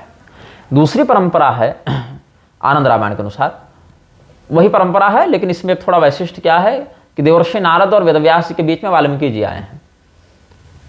तो वहां पर क्या बात है कि पहले तो भगवान नारायण, फिर ब्रह्मदेव, फिर देवर्षि नारद, फिर वाल्मीकि जी, फिर वेदव्यास जी, फिर सुखदेव जी, एवं विधि परंपरा आगे बढ़ी। और एक और परंपरा है जो उद्धव जी वाली परंपरा है। वहां क्या है, वहाँ शेषनाग से सनत कुमार ने प्राप्त किया और वहाँ से फिर वो कथा आगे बढ़ी है। तो कालांतर में बृहस्पति जी और पराशर जी को मिली है, और बृहस्पति जी से उद्धव जी ने प्राप्त किया, पराशर जी से मैत्रेय जी ने प्राप्त किया। यही कारण है कि उद्धव जी और विदुर जी जब मिले हैं भगवान के जाने के बाद, तो विदुर जी ने हालचाल पूछा है तो उद्धव जी भावुक होकर रोने लगे और बोले कि आपके लिए तो भगवान बहुत बड़ी धरोहर छोड़ कर गए हैं, बहुत बड़ा ज्ञान देकर गए हैं, लेकिन हम विरह से इतने पीड़ित हैं कि बोल नहीं पाएंगे, मेरा गला रुंध जाएगा, हम रोने लग जाएंगे। तो इसीलिए आप ऐसा कीजिए, मैत्रेय जी के पास चले जाइए, वो भी इस तत्वज्ञान को बिल्कुल यथार्थ रूप से जानते हैं। चचेरे गुरु भाई थे ना, तो पराशर जी और बृहस्पति जी गुरु भाई थे, और बृहस्पति जी के शिष्य हुए उद्धव जी और पराशर जी के शिष्य हुए मैत्रेय मुनि। तो वहाँ पर जाके आप इसी ज्ञान को प्राप्त कर लें, ऐसा उद्धव जी ने आगे निर्देशित कर दिया है उनको। तो एक परंपरा ये भी है। फिर उद्धव जी से वज्रनाभ ने प्राप्त किया, और वज्रनाभ भी जो है भगवान श्री कृष्ण के दाहिने चरण की सेवा करने वाले पार्षद हैं। लेकिन क्या है कि वहाँ पर उस प्रकार से उनका प्रसंग बना कि जैसे अर्जुन भगवान के अत्यंत अनन्य भक्त होने के बाद भी मोहित हो गए, तो गीता ज्ञान का एक प्राकट्य हुआ निमित्त बनाकर उनको। पार्थो वत्स सुधीर भोक्ता दुग्धम गीता अमृतम महत, उसी प्रकार से वज्रनाभ को निमित्त बनाकर भागवत महापुराण का भी प्राकट्य किया गया। ये सब स्कंद पुराण वाली बातें हम अनेकों बार प्रवचन में बोल चुके हैं, और अभी हमारे कथाओं में आप सुन भी सकते हैं आगे। तो माया के कारण वो अपने मूल स्वरूप को भूल गए थे, ये सब बातें भी हैं। अब इसमें क्या है कि बहुत से लोग तो स्वयं को विद्वान कहने के बाद भी आजकल ये करने लगे हैं कि वैष्णवमसि, विष्णवित्वा उठा लेंगे वेद से और कहेंगे पूरा संसार तो वैष्णव ही है और कुछ हो ही नहीं सकता। शाक्तमसी नहीं है, शैवमसी नहीं है, वैष्णवमसी है। तो भैया वैष्णवमसी ही केवल नहीं है ना। हमारे छोटे भाई कुछ दिन पहले मिले, बोले भैया और भी बहुत कुछ है। वो तो संहिता इत्यादि का विधिपूर्वक अध्ययन किए ही हैं। बोले कि आप संहिता इत्यादि, माध्यन्दिनी इत्यादि पकड़ के आगे बढ़ेंगे तो कुकुटों से भी आता है, तो क्या पूरे संसार को मुर्गा सिद्ध कर दें? धान्यमसी धिनोहि वाली जो श्रुति है वहाँ तो धान्य भी कहा, तो वहाँ संसार को नहीं कह रहा है ना, अभीष्ट लक्ष्य द्रव्य को कहा जा रहा है कि तुम ऐसे हो, शकट इत्यादि ऐसे हैं, या कलश ऐसा है, या वहाँ पर यूप ऐसा है। इस प्रकार से उन याज्ञिक द्रव्यों का, उपस्करों का संबोधन वहाँ लिया जा रहा है। और ऐसे भी तेजो से शुक्रमस्य मर्दमसी धामनामा से इत्यादि मंत्र तो हम लोग संध्या में पढ़ते ही हैं। और छत्र से योनिरसी या भूरसी भूमिरसी, ये सब है ना, ये सब बातें भी हैं। तो एक चिंतन बना कि आदि शंकराचार्य जी ने जिस अद्वैत का प्रतिपादन किया है, क्या वो अद्वैत सबों की समझ में आ जाएगा, या क्या सभी उस अद्वैत के अधिकारी हैं? तो जिस प्रकार से छोटा बच्चा विशुद्ध दुग्ध का पान नहीं कर सकता, विशुद्ध गौदुग्ध उसको दे देंगे तो वो उल्टी कर देगा, तब उसको गाय का दूध ही देते हैं। अगर माता के स्तनों में दुग्ध ना हो, स्तन्यंग नास्ति कुचो मम अगर कह दें तो कुचे मम या जो भी है, थोड़ा देखना पड़ेगा, भागवत महापुराण में धुंधुकारी प्रकरण में कहा है ना धुंधुली ने। तो वहाँ पर गौदुग्ध का अगर विकल्प ऐसी परिस्थिति में देखा जाए बच्चे के लिए, तो विशुद्ध दुग्ध का वह वमन कर देता है, उल्टी कर देता है, तो उसको थोड़ा सा पानी मिलाकर देना पड़ता है। पानी और दूध बिल्कुल विरुद्ध तत्व नहीं कहे जा सकते। जैसे तेल और पानी तो बिल्कुल विरुद्ध है, तेल और दूध तो बिल्कुल विरुद्ध है, लेकिन दूध और पानी मिश्रित हो जाते हैं, उनके घटक आपस में एक दूसरे को समाविष्ट कर लेते हैं, और वह दुग्ध गाय का ही कहलाएगा, सुअर का, कुतिया का नहीं कहलाएगा, त्याज्य नहीं कहलाएगा। हाँ, मिश्रित जरूर कहलाएगा, बिल्कुल विशुद्ध नहीं कहलाएगा। विशुद्ध सिद्धांत के रूप में हम अद्वैत को ही स्वीकार करते हैं, लेकिन सोपान इत्यादि के क्रम से हम द्वैत और विशिष्टाद्वैत को भी उसी जल के समान स्वीकार करते हैं जो विशुद्ध दुग्ध को सुपाच्य बनाने के लिए उपयोगी हो सकता है। अब आप यक्ष प्रकरण देखें, जहाँ पर भगवान परब्रह्म ही साकार होकर यक्ष रूप में आए हैं। तो पहले अग्निदेव को भेजा गया, तो यक्ष ने पूछा तस्मिस्त्वयि किम वीर्यमिति, क्या सामर्थ्य है तुम में? तो सर्वम दहेयम विदिदम पृथिव्यामिति, अग्निदेव ने कहा कि मैं सब कुछ जलाकर राख कर दूंगा। तो तस्मै तृणम निदधाय, उसके सामने तिनका रखकर कहा यक्ष ने कि तुम जलाओ, तब अग्निदेव अपना पूरा सामर्थ्य लगाकर भी तिनका नहीं जला पाए। तब ऐसी स्थिति में अग्निदेव को ग्लानि हुई तो वापस आ गए। फिर वायु देवता को परीक्षण लेने भेजा गया, वो भी असफल रहे। तब इंद्र देवता गए, तो इंद्र के सामने तो संवाद भी नहीं किया परब्रह्म ने, सीधे अंतर्ध्यान हो गए। तब इंद्र बेचैन हुए हैं, तो सा ब्रह्मेति होवाचो, हैमवती उमा का दर्शन करते हुए इंद्र ने अनुभव किया कि वह बता रही कि वही परब्रह्म है। तब इंद्र देवता, अग्नि देवता, वायु देवता ही परमात्मा के वास्तविक ज्ञान को सबसे पहले पकड़ पाए। तो अग्निदेव के अवतार वल्लभाचार्य जी हों या वायु देवता के अवतार मध्वाचार्य जी हों, ये अगर इन तत्व को नहीं जानते थे तो इनके लिए वैष्णवाः क्षिति पावना, इस प्रकार का संबोधन चतुस्संप्रदाय प्रवर्तकाचार्यों के लिए, या प्रवर्तक अगर ना भी कहें, क्योंकि श्री रुद्र ब्रह्म सनकादि को प्रवर्तक मानते हैं, तो स्तंभ के रूप में, आधार मतलब उसका एक क्या कहें, उद्धारक के रूप में इनका परिगणन जो शास्त्रों ने वैष्णवाः और क्षिति पावना इन सब शब्दों से किया है, जिसकी एक अविच्छिन्न परंपरा भी है। तो वहाँ पर इनको नकली कहना या कलयुग का एजेंट कहना, ये सब हम सही नहीं मानते हैं।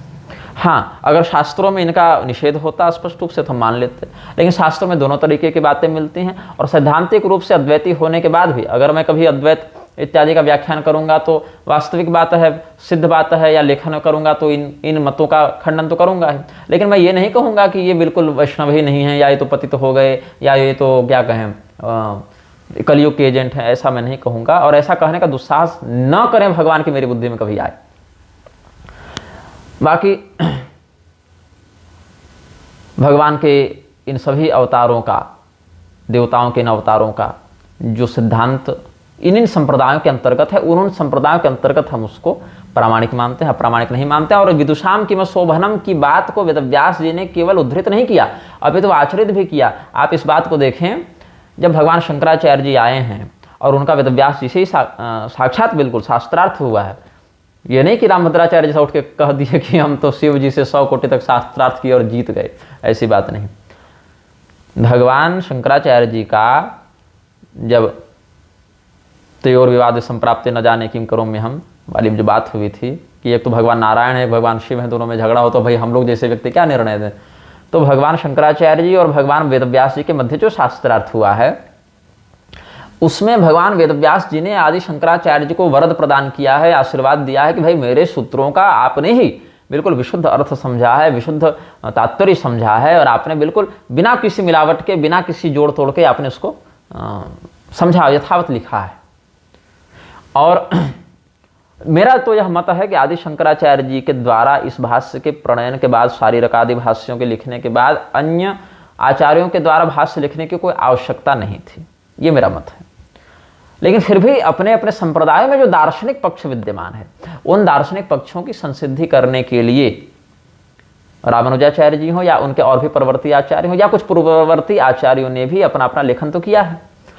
और लेखन जब किया तो वेदव्यास जी का जो मत आदि शंकराचार्य जी के पक्ष में था, क्या वो वेदव्यास जी ने रामानुजाचार्य के विरुद्ध में कोई कथन किया? नहीं। अपितु सुनने में तो यह आया है कि शारदा शोक नाशना ऐसी उपाधि भगवती सरस्वती ने रामानुजाचार्य जी को श्रीभाष्य देखने के बाद दी है। अब देखिए, न तो मैंने आदि शंकराचार्य जी को इन चरम चक्षुओं से देखा भैया, और न रामानुजाचार्य जी को इन चरम चक्षुओं से देखा, न मध्वाचार्य जी को देखा, लेकिन उनके समवर्ती लोगों ने या उनकी अविच्छिन्न परंपरा में आने वाले आचार्यों ने जो बातें लिखी हैं, उन बातों का अध्ययन तो किया ही है, परंपरा से जानते हैं उन बातों को, और उन बातों को उस अंश में प्रामाणिक भी मानते हैं।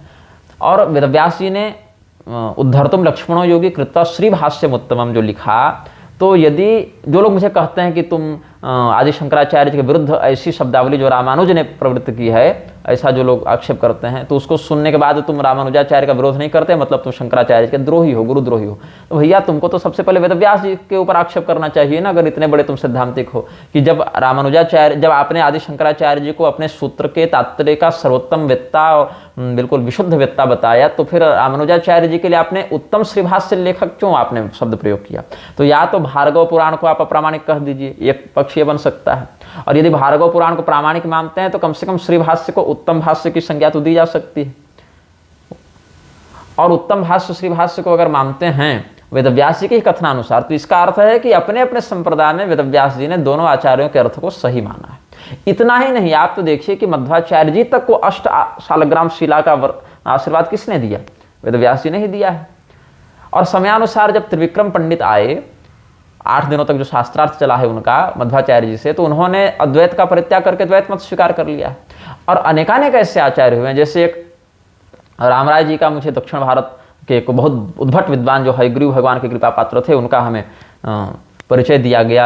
अद्वैत विजय वैजयंती करके एक व्यक्ति हैं, आईडी उनकी इसी नाम से, उनके पोस्ट पर हमने देखा था, उनके विषय में बड़े प्रतिभावान साधक रहे। पहले वो रामानुजाचार्य जी के मतावलंबी थे, बाद में उन्होंने शंकराचार्य जी के मत को अपनाया और श्रीभाष्य का खंडन भी लिखा। अब वो प्रकाशित है कि नहीं ये तो मुझे नहीं पता, लेकिन उनके अविच्छिन्न परंपरा के श्रोत्री ब्राह्मण अभी उनके कुल में हैं। बहुत पुराने भी नहीं हुए, 100-150 साल पहले हुए हैं वो, तो ऐसा भी नहीं कि कोई सुनी सुनाई बात बता रहे हैं, मतलब अपने अधिकार के अंतर्गत जितना काल बीता है उसमें से ही उनका परीक्षण किया जा सकता है। तो ऐसा मैं नहीं कहता हूं कि रामानुजाचार्य जी ने जो कह दिया उसका खंडन किसी ने किया ही नहीं या हो ही नहीं सकता है, या शंकराचार्य जी ने कह दिया उसका भी किसी ने खंडन नहीं किया या हो नहीं सकता है। अपितु आप तो यह भी देखें कि भविष्य पुराण में एक विषय ऐसा भी आता है जिसमें रामानुजाचार्य जी के द्वारा शंकराचार्य के पद पर आरूढ़ एक आचार्य का भी शास्त्रार्थ में खंडन किया गया और वो पराजित हुए हैं। तो या तो उन श्लोकों को ही आप नकली बोल दीजिए, या तो कम से कम इतना मानिए कि अलग अलग संप्रदाय की जो दार्शनिक स्थिति है उसमें उन आचार्यों ने जो ब्रह्म चिंतन किया, जो अनुसंधान किया, उस अर्थ को लिखा है। इसीलिए सर्वम न्यायम युक्तिमत्वात् विदुषाम किम शोभनम, और उसमें अपने संप्रदाय से जो हमें प्राप्त है उसका हम पालन करें और उसी से परमात्मा के संसिद्धि का प्रयास करें। बाकी माहेश्वर तंत्र आप उठाएंगे तो वहां तो द्वैत और अद्वैत दोनों को ही कह दिया है कि इन दोनों के चक्कर में पड़े रहने वाले व्यक्ति मूर्ख हैं। एक वचन तो ऐसा भी शब्द राशि अगर देखने निकले तो वो भी मिल जाएगा। हाँ, ये अवश्य है कि शंकराचार्य जी का मत, चूंकि मैं सिद्धांत सद्वैती हूँ, तो मेरे लिए सर्वोत्तम रूप से ग्राह्य है। और उन वचनों को और भी दृढ़ता से समझने के लिए हम श्रीभाष्य का, माधव भाष्य आदि का भी आश्रय लेते हैं। उनको वचनों को भी देखते हैं कि भाई इन्होंने क्या इसका अर्थ किया, इनका क्या चिंतन है। उनको हम त्याज्य नहीं मानते, उनको हम सहयोगी ही मानते हैं इस वाद विवाद की श्रृंखला में। और हम कभी ये नहीं कह सकते, अब ये लोग ये भी कह रहे हैं कि ऐसे तो अगर आज से 500 साल पहले रामभद्राचार्य हुए रहते, या कृपालु हुए रहते, या प्रेमानंद बाबा हुए रहते, तो इनको भी इन लोग अवतार घोषित कर दिए रहते। तो ये भावुकता में बह के और कथाओं का आश्रय लेकर, इस प्रकार की सुनी सुनाई बातों का आश्रय लेकर किसी को भी सीधे अवतार नहीं मान लेना चाहिए या अखंड नहीं मान लेना चाहिए। भैया तो बात ऐसी है कि शंकराचार्य जी को भी हमने नहीं देखा, शंकर दिग्विजय आदि के भी वचनों में अतिशयोक्ति देखने वाले देख ही ले रहे हैं, माध्व वाले तो शंकर दिग्विजय में अतिशयोक्ति देख ले रहे हैं, और ये सब जो है सो हरिवायु स्तुति में ये सब अतिशयोक्ति देख ले रहे हैं शंकर परंपरा वाले। तो एक दूसरे के गुरु के विरुद्ध जब बोलेंगे तो एक दूसरे के गुरु के दिव्य चरित्र तो अतिशयोक्ति ही लगेंगे। और अतिशयोक्ति छोड़िए नहीं, यहाँ पर हिंदुओं में बहुत से स्तर हैं और हिंदुओं के अतिरिक्त में भी बहुत से स्तर हैं। सबसे निकृष्ट चेतना का तो वह स्तर है जिसको ईश्वर की सत्ता का बोध ही नहीं है, नास्तिक है, बिल्कुल जड़ हो गया है। लेकिन जो मुसलमान हैं, ईसाई हैं, यहूदी हैं, उससे थोड़ा सा ऊपर हैं, क्योंकि उनको लगता है कि हाँ संसार को किसी ने बनाया है, कोई तो है जो संसार चला रहा है, गॉड है, अल्लाह है, यहोवा है, जो भी है।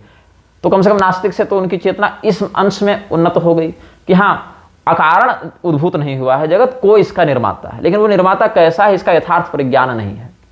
उसके बाद कुछ और उत्तम स्थिति में सनातन धर्मावलंबी ऐसे लोग आते हैं जिनको पता है कि ईश्वर हैं और उनका ये स्वरूप साकार निराकार ये सब कुछ कुछ हो सकता है, लेकिन उसमें क्या तारतम्य है, क्या क्रम है, सृष्टि क्रम या संहार क्रम, इसका उन्हें बोध नहीं है।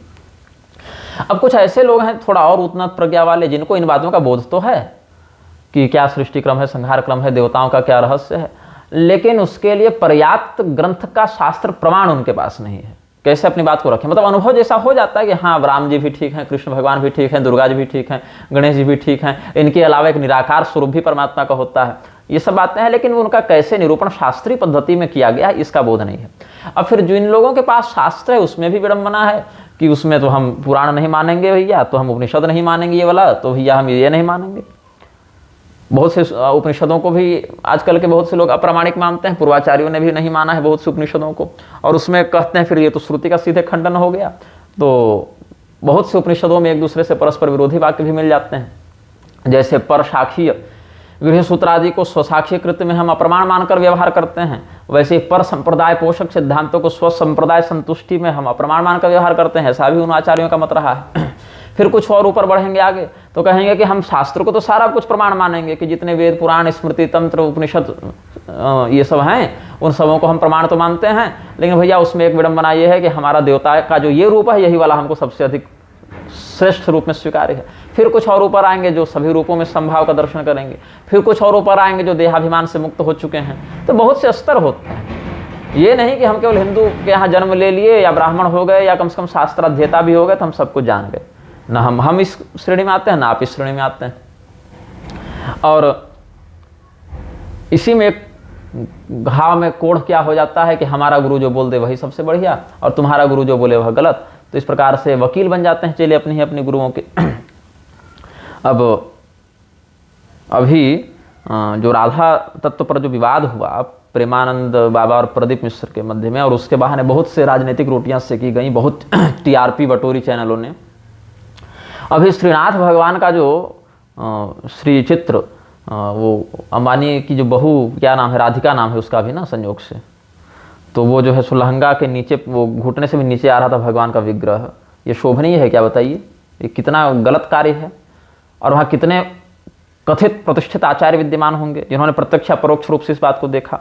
और मेरी जानकारी में तो ऐसा नहीं है कि इस बात का उन्होंने विरोध किया है, किया होगा तो अच्छी बात है, लेकिन जिस प्रकार से राधा तत्व को लेकर झगड़ा हो गया, क्या वैसा कर रहे हैं ये लोग? नहीं कर रहे हैं। क्या इस बात के लिए सार्वजनिक क्षमा मंगवाई गई? नहीं मंगवाई गई, क्योंकि यहाँ पावर है, पैसा है।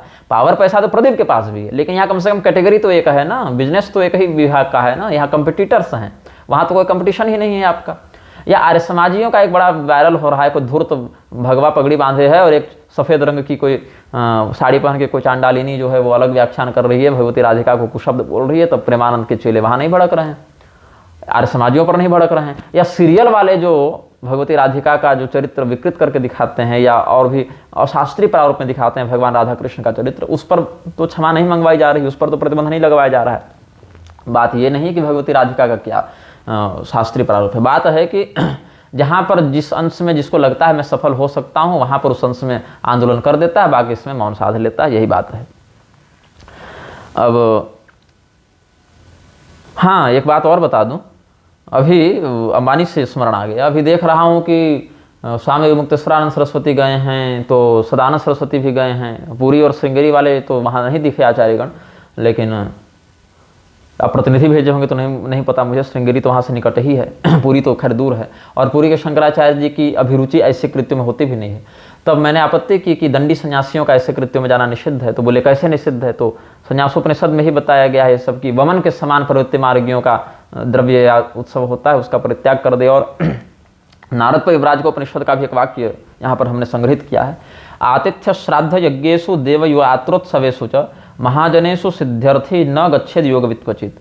जो योग मार्ग पर आरूढ़ परिव्राजक है, सन्यासी है, उसको इस प्रकार से आतिथ्य कर्म में निमंत्रित होकर नहीं जाना चाहिए, श्राद्ध यज्ञ इत्यादि में नहीं जाना चाहिए, उत्सव या देव यात्रा इत्यादि में भी नहीं जाना चाहिए, क्योंकि बहुत सारे दृश्य वहाँ ऐसे दिखते हैं जिससे इसकी मन में प्रवृत्ति मार्ग की ओर आने की मनसा बढ़ सकती है। तो इन बातों का भी चिंतन करना चाहिए।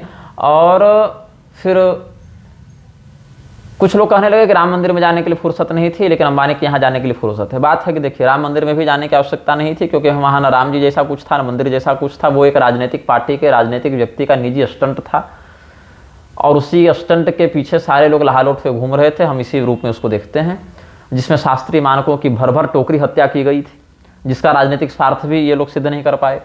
और यहाँ भी अपने एक विलासिता का प्रदर्शन मात्र है। यहाँ पर भी हम किसी देवतत्व का सन्निधान नहीं समझते हैं, और नहीं तो स्पष्ट रूप से उत्तेजक अंगों का प्रदर्शन करने वाले कथित जो एक्ट्रेस हैं और कार्दाशियंस हैं और बीबर्स हैं और ये सब जो गायक हैं पॉप कल्चर वाले, वो सब भी तो आ ही रहे हैं, कितने सारे मिलेक्स तो आ ही रहे हैं। उसी श्रेणी में आपको भी समझकर निमंत्रण दिया गया, आप भी वहाँ मुँह उठाकर पहुँच गए। ज़्यादा आशीर्वाद का मन था भैया तो मठ में ही आ जाते, वहीं से कुछ कह देते कि हाँ चलो अखंड सौभाग्यवती भव तुम्हारा। हालांकि आजकल की स्त्रियाँ तो अखंड सौभाग्य चाह भी नहीं रही हैं, इंश्योरेंस के पैसे पर ज़्यादा उनकी रुचि रहती है, एलिमनी पर ज़्यादा रुचि रहती है। सौभाग्य को खंडित करने के लिए ही लोग पहले बैठे हैं। हालांकि मेरी इससे कामना नहीं है, नवविवाहित दंपति हम अपने मुँह से क्यों कुछ कहने जाएं। दोनों बालक के मन में भगवान की भक्ति बढ़े और भगवान की श्रद्धा बढ़े और धर्मानुसार अधिकाधिक जीवन यापन करें, हम तो अपनी ओर से यही कामना कर सकते हैं हर एक प्राणी के लिए। लेकिन फिर भी आचार्य कोटि में स्वयं को स्थापित करने वाले लोगों का ऐसा जाना, अब अवधेशानंद जाए, रामभद्राचार्य जाए या बागेश्वर वाले जाए, ये सब तो राजनीतिक चापलूस हैं, घूमे फिरे ही हैं।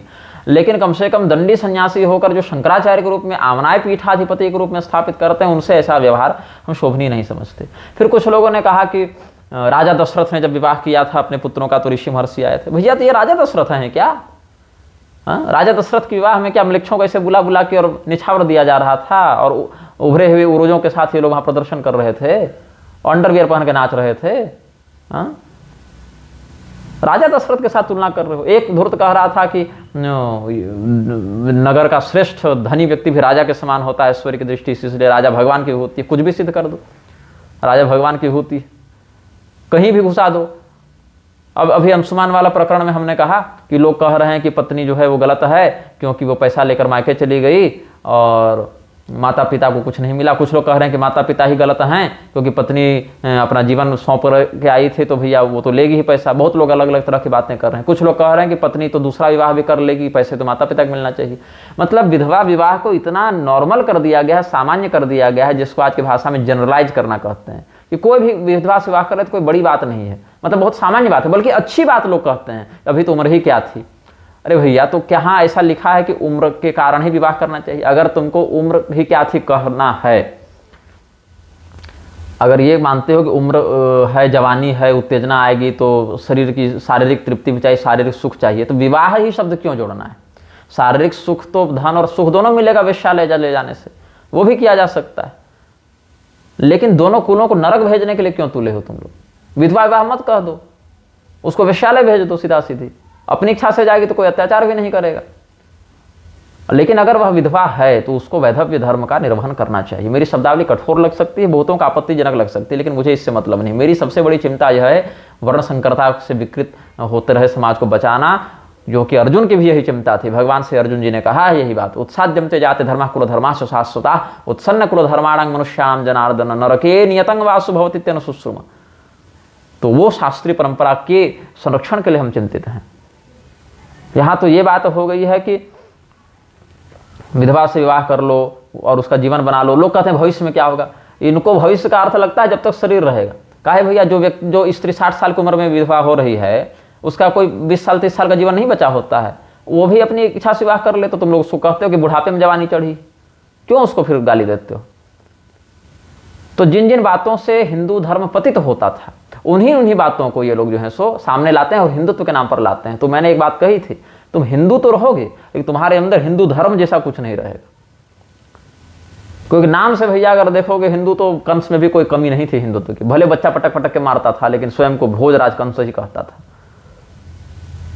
तो ये सब जो कुलधर्म के नाश कारक जो बातें हैं वो बहुत निंदनीय हैं, और शास्त्रीय संविधान में जिनको हम दंडनीय समझते हैं और इस पर किसी का ध्यान नहीं होता है। तो आचार्यों के द्वारा ऐसे कृत्य का करना शोभनीय हम नहीं समझते हैं। एक नमन कृष्ण भगवत किंकर जी हैं, फेसबुक से ही परिचय है हमारा। और अच्छा, अभी फेसबुक मैंने खोला उनके पोस्ट देखने के लिए, तो देख रहा हूँ डॉक्टर परमेश्वर गंगावत ने एक बड़ी सुंदर बात लिखी है, बोल ही देता हूँ। अभी जो अंबानी वाला प्रकरण पर उनकी पोस्ट मुझे दिख रही है, कहते हैं ये, पुनः सिद्ध हो गया कि दुनिया की कोई भी शक्ति धन बल के मान पर पूज्यपाद पूरी शंकराचार्य महाभाग को अपने सिद्धांतों से तनिक भी विचलित नहीं कर सकती। जिनके पूर्व जन्मों का प्रारब्ध प्रबल होगा वही इन श्री चरणों की कृपा प्राप्त कर सकेंगे। चक्रवर्ती सम्राट राजा दशरथ से बड़ा तो कोई नहीं था, किंतु तथापि वे भी व्यासपीठ का सम्मान करते हुए आशीष प्राप्त करने सदा नंगे पाँव ही गुरु वशिष्ठ जी के आश्रम में जाया करते थे। आश्रम ही जाया करते थे, कभी भी कुएं को प्यासे के पास जाते हुए नहीं देखा गया। और यहाँ पूरी शंकराचार्य का चित्र लगाया है इन्होंने, जिस पर उनका एक वक्तव्य अंकित है कि राजनेता और सेठों की दासता पालना संत के लिए कलंक है। बड़ा सुंदर सराहनीय वक्तव्य है शंकराचार्य जी का और गंगावत जी का। सराहनीय वक्तव्य से स्मरण आया कि मलुक पीठ के स्वामी राजेंद्र दास देवाचार्य का भी एक वक्तव्य हम देख रहे थे, जिसमें उन्होंने कहा कि सन्यासियों को ऐसे वैवाहिक कार्यक्रमों में नहीं जाना चाहिए। और वो अपना संदर्भ दे रहे थे कि मुझे स्मरण नहीं कि विवाह किस प्रकार से होता है। शास्त्रीय पद्धति में जो सूत्रादि में वर्णित है प्रकरण, वो तो पद्धति जानते हैं, लेकिन और फिर जो लोकगत विवाह की जो स्थिति वो उनका स्मरण नहीं है, तो हमको अच्छा ही लगा सुनकर। मेरा भी अपने जीवन में यही अनुभव रहा है कि वैवाहिक कार्यक्रमों का जो प्रारूप अभी हो गया, यद्यपि मैं सन्यासी तो नहीं हूँ, फिर भी मैं इन चीज़ों से बचकर चलता हूँ। और इस विषय में हम राजेंद्र दास देवाचार्य जी के वक्तव्य की सराहना करते हैं कि उन्होंने खुलकर ये बात कही। यद्यपि उनके बड़े लाडले प्यारे रामदेव नाच रहे थे वहाँ पर और रामभद्राचार्य तो गए ही थे, लेकिन फिर भी इन्होंने स्पष्ट कहा इतना, तो संस में हम इस वक्तव्य का सम्मान करते हैं, समादर करते हैं कि सन्यासियों का या विरक्त मार्गियों का ऐसे वैवाहिक कार्यक्रमों में जाना उचित नहीं है। और बात सीधी सीधी ये है ना कि सामान्य व्यक्ति के यहाँ वैवाहिक कार्यक्रम में नहीं जाते। वो अंबानी था तो उसने बुला लिया, यहाँ तो धनम अग्नि धनम भाई हो कि उसने सिद्धि कर रखी है, पता नहीं क्या, कि नेता हो, विपक्षी पार्टी हो, सत्ताधारी पार्टी हो, अलग अलग संप्रदायों के लोग हों। हम तो कहते हैं वहाँ पर रामभद्राचार्य थे ही और सदानंद सरस्वती और अभिमुक्तेश्वरानंद सरस्वती थे ही, और दो पीठ के शंकराचार्य ग्रुप में श्रृंगेरी वालों ने अभिषेक किया ही है। तो वही रामभद्राचार्य के सामने 5 मिनट संस्कृत बोल लेना था इन लोगों को, बढ़िया आनंद होता, क्योंकि विवाह में तो ऐसे भी शास्त्रार्थ इत्यादि चर्चा होती ही रहती थी। चाहे अभिमुक्तेश्वरानंद सरस्वती जी पर जो आरोप लगाया था रामभद्राचार्य ने कि अपने गुरु की हत्या करवा दी, ये सब भी निपटारा वहीं हो जाना था। ऐसे भी रुक्मी का वध तो किया ही था बलराम जी ने, अनिरुद्ध जी के विवाह में तो हो जाता ठीक ठाक बढ़िया, और टीआरपी हो जाती और प्रसिद्धि हो जाती। अस्तु, सेठ जी का सम्मान करते हुए सब लोग चुप रहे, लेकिन ऐसा नहीं होना चाहिए। लोगों ने कहा कि राजा दशरथ के विवाह, लड़कों के विवाह में ऋषि महर्षि गए थे। तो राजा दशरथ जो थे वो अत्यंत श्रेष्ठ चक्रवर्ती अभिषिक्त महाराज थे, और उस समय राज्याभिषेक में देवताओं की उस अंग में प्रतिष्ठा की जाती है, और भगवान का विवाह था, इसीलिए वो लोग भगवत दर्शनाकांक्षी होकर ही गए थे मंगल आशीर्वाद देने के लिए। और राजा दशरथ सदैव स्वर्ग आदि इत्यादि लोगों को जाकर और अपना पराक्रम दिखाकर संतुष्ट और संरक्षित रखते थे। ऐसे राजा जो देवस्वरूप राजा कहलाते हैं, उन राजाओं पर कृपा करने के लिए आए थे। यहाँ पर ये सब नहीं कि आजकल के जैसे तमाशेबाज नहीं ये लोग जो मलेच्छों को बुला कर नचा रहे हैं, गवा रहे हैं और 10 तरह के तामझाम कर रहे हैं। तुम राजा दशरथ और भगवान श्री रामचंद्र जी के विवाह की तुलना इनकी वकालत में अंबानी और उसके बेटे से कर दे रहे हो, तो कर ही सकते हो भाई। जहाँ हर हर महादेव के स्थान पर हर हर मोदी की बात हो गई, और जहाँ पर राहुल जैसे मिलेक्स को दत्तात्रेय भगवान के गोत्र में उत्पन्न बता दिया गया, तो वहाँ पर क्या किया जा सकता है। वहाँ पर तो रावण को भी बुलाया था क्या राजा दशरथ ने अपने विवाह में, कि खरदूषण को भी बुलाया था, लेकिन यहाँ तो ममता बनर्जी को बुलाया ही गया था। ये सब पॉलिटिकल बातें होती हैं भाई, कि हाँ देखिए उस गुरुजी को हम बुला लिए, उनके गुरुजी का सम्मान कर लिए, उनके गुरुजी के इतने लाख चेले हैं, रामभद्राचार्य के इतने चेले हैं, तो हमारी कंपनी का प्रोडक्ट जो है सो रामभद्राचार्य के चेले जरा चाव से खरीदेंगे, ब्रांडिंग है। इस पार्टी के नेताओं को बुला लेंगे तो आगे आगामी प्रोजेक्ट में हमें मदद मिलेगी। ये इन्वेस्टमेंट है बंधु। तुम कहाँ राजा दशरथ और भगवान श्री रामचंद्र जी के विवाह से तुलना करने लगे हो। अच्छा, तो और ऐसे भी अतिशयोक्ति इत्यादि जो लोग करते रहते हैं, नहीं हुआ। जैसे मैंने उदाहरण दिया ना कि मुझे लोगों ने कहा कि रामानुजाचार्य और मध्वाचार्य इत्यादि के जीवन के दिव्य चरित्रों से जो लोग ये सब प्रेरणा लिए हैं, और भावुक होने वाले काव्य लिखे हैं, कथाएं लिखे हैं। तो भैया आदि शंकराचार्य जी के जीवन में जो घटनाएं घटी हमने उनको भी प्रत्यक्ष नहीं देखा, और दोनों पक्षों से ये तर्क समान रूप से स्थापित किया जा सकता है। बस बात इतनी है कि जिसकी जिसमें श्रद्धा जिस रूप में स्थापित हो जाती है उसको वही सर्वोच्च लगते हैं, बाकी लोग उसकी दृष्टि में तुच्छ हो जाते हैं। बाकी हर इच्छा भावी बलवाना, विदुषाम की शोभनम का सिद्धांत, जिन जिन लोगों का, जिन जिन महापुरुषों का अवतार के रूप में असंदिग्ध रूप से आर्ष प्रमाण मिलता है, और जिनके सिद्धांत को त्याज्य भी नहीं बताया है, अपितु जिनके सिद्धांत के पोषक वाक्य भी मिलते हैं, अगर त्याज्य हैं भी कहीं कहीं किसी प्रमाण से, पांच रात्र आदि की भी निंदा है, तो तद्वत ही अन्यान्य बहुत से लोगों की भी संप्रदायगत निंदा मिल जाती है। तो उस स्थिति में मैं नहीं कहता, अपितु यह कहता हूं जिसके संप्रदाय का जो शास्त्रीय उल्लेख सकारात्मक रूप से वर्णित है और जिनके आचार्यों का देव स्वरूप होना भी वर्णित है, वहां पर मैं उनकी निंदा नहीं करता हूं, वहां पर उनका मैं विरोध नहीं करता हूं, वहां उनको वो विशेषाधिकार प्राप्त है ऐसा हम समझते हैं। और इतना ही नहीं, यह भी कहते हैं कि उनका प्रमाण भी हम यह नहीं कहते कि हम मान रहे हैं, बल्कि उनके संप्रदाय में वही बात ऐसे वर्णित है, इतना हम मात्र कहते हैं अपनी ओर से। अब हाँ, नमन कृष्ण भगवत किंकर जी की बात हो रही थी। इन्होंने एक बड़ा सुंदर विषय लिखा था जिसको मैं संदर्भित करना चाहूँगा, पूरा ही पढ़ देता हूँ, लघु लेखा है, 2 अनुच्छेदों में है। शुद्ध देशी जाति के गोवंश के दुग्ध की चाहना रखने वाला समाज, जर्सी होलिस्टन गाय के दूध को फूटी आंखों से भी नहीं देखने वाला समाज, केवल मनुष्यों में वर्ण शुद्धता को नहीं मानता, ये हिपोक्रेसी है। ब्रांडेड कुत्ते या विदेशी जाति के कुत्ते तक की ब्रीड नहीं बिगाड़ना चाहते, घोड़े इत्यादि में भी ये बात लगती है ना। कुछ तथाकथित इलिट बुद्धिजीवी पर मनुष्यों की वर्णाश्रम व्यवस्था में भेदभाव बताकर वर्ण व्यवस्था को तोड़ने में क्रांतिकारी व्यंग किया है। क्रांतिकारी बने हुए कुत्ता पालने वाले कुछ कुपड़, ये हिपोक्रेसी है। रोटी बेटी संबंध से सामाजिक समरसता या घर वापसी का स्वप्न बेचने वाले और इसके लिए हद दर्जे तक कुतर्क भी गढ़ने वाले जब ब्रांडेड विदेशी कुत्ते पालते हैं और उन्हें क्रॉस करवाने के लिए भी ब्रांडेड विदेशी कुत्तिया ही ढूंढते हैं। कुत्ते को एक बार छोड़ भी दें आवारगी के लिए, कल पर कुतिया को बिल्कुल नहीं छोड़ते। क्यों? क्योंकि कुत्ते पालकों को पता है कि इससे आने वाली नस्लें उन्नत जाति की नहीं होंगी। प्रकृति सब समझ रही है, पर तब भी वे कुतर्क ही गढ़ेंगे, कुपड़, क्योंकि इससे उनकी राजनीतिक दुकान चल पड़ती है। हिपोक्रेसी का कहीं अंत नहीं। बड़ी लघु बात कही, संक्षिप्त बात कही, लेकिन बहुत संपूर्ण और ठोस बात कही इन्होंने। हमने सोचा कि इनका उल्लेख करते हुए इनके विचारों को भी आप तक पहुंचाया जाए, अवगत किया जाए। और एक बार जब ये मर्यादा टूटती है ना बंधु, तो बहुत नीचे गिरता है व्यक्ति। बस रिलीजन के फार्म में लिखने के लिए हिंदू बच जाता है। वो क्या हो जाएगा? किसने देखा स्वर्ग नरक? बहुत तरीके के कुतर्क होते हैं कि बचपन में शादी का विवाह कर दोगे तो क्या होगा, कन्या का जीवन बर्बाद हो जाएगा। पति कम उम्र में मर गया, विधवा हो गई, उसका विवाह नहीं करोगे तो जीवन बर्बाद हो जाएगा। वर्णाश्रम व्यवस्था को मानोगे तो भेदभाव है, ऊंच नीच है, भगवान ने सबको समान बनाया है। तो भगवान ने सबको समान केवल मनुष्यों में ही बनाया था, पशु पक्षी में नहीं बनाया था। अच्छा खैर, वो अलग बात है, इस पर तुम कई बार वीडियो जारी ही कर चुके हैं।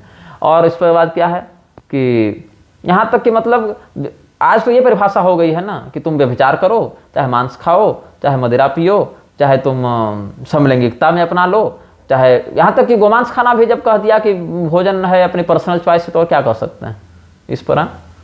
मुसलमान की बेटी भी ले आओ। और कुछ लोग तो आगे बढ़कर ये भी कहते हैं कि मुसलमान से विवाह करने में क्या समस्या है, तुम ही लोग जो है सो धर्म के नाम पर इंसान को बांट रखे हो। तो कहने वाले बहुत से लोग बहुत नीचे स्तर तक की बात कर सकते हैं। और इसका प्रारंभ कहाँ से होता है? अपने कुल की जो धार्मिक मर्यादा, अनुशासन, परंपरा है, उसको पहले आप अगर अश्रद्धा से देखने लगे तो वहीं से इतना गिरते जाएंगे। हो सकता है अपने जीवन में आप उतना ना गिरे, लेकिन आपका बच्चा और उसका बच्चा उत्तरोत्तर क्रम से इतना नीचे गिरता जाएगा कि 2 से 3 पीढ़ी जाते जाते आपको म्लेच्छ बनने से कोई नहीं रोक सकता है। ये बात आप निश्चित जानिए।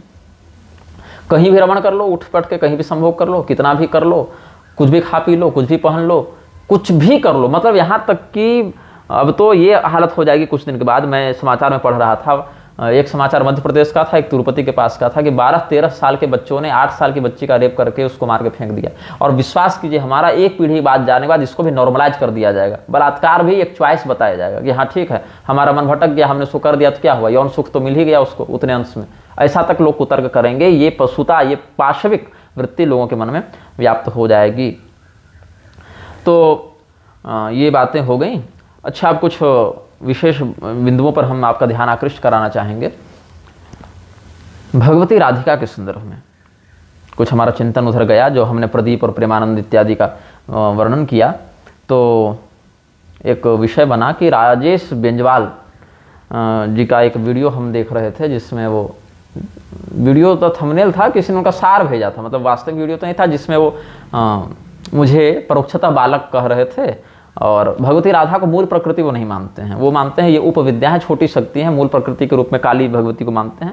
और मैं तो दोनों को मानता हूँ। भगवती सीता भी मूल प्रकृति है, इसमें भी मुझे कोई विरोध नहीं है, कोई मुझे संदेह नहीं है, क्योंकि आनंद रामायण में भगवती सीता ने अपना स्वरूप बताते हुए हनुमान जी को कहा है कि माम विद्धि मूल प्रकृतिम सर्ग स्थित्यंत कारणिम तस्य सन्निधि मात्रेण सृजामीदमतीन्द्रिता, ये सब बातें हैं।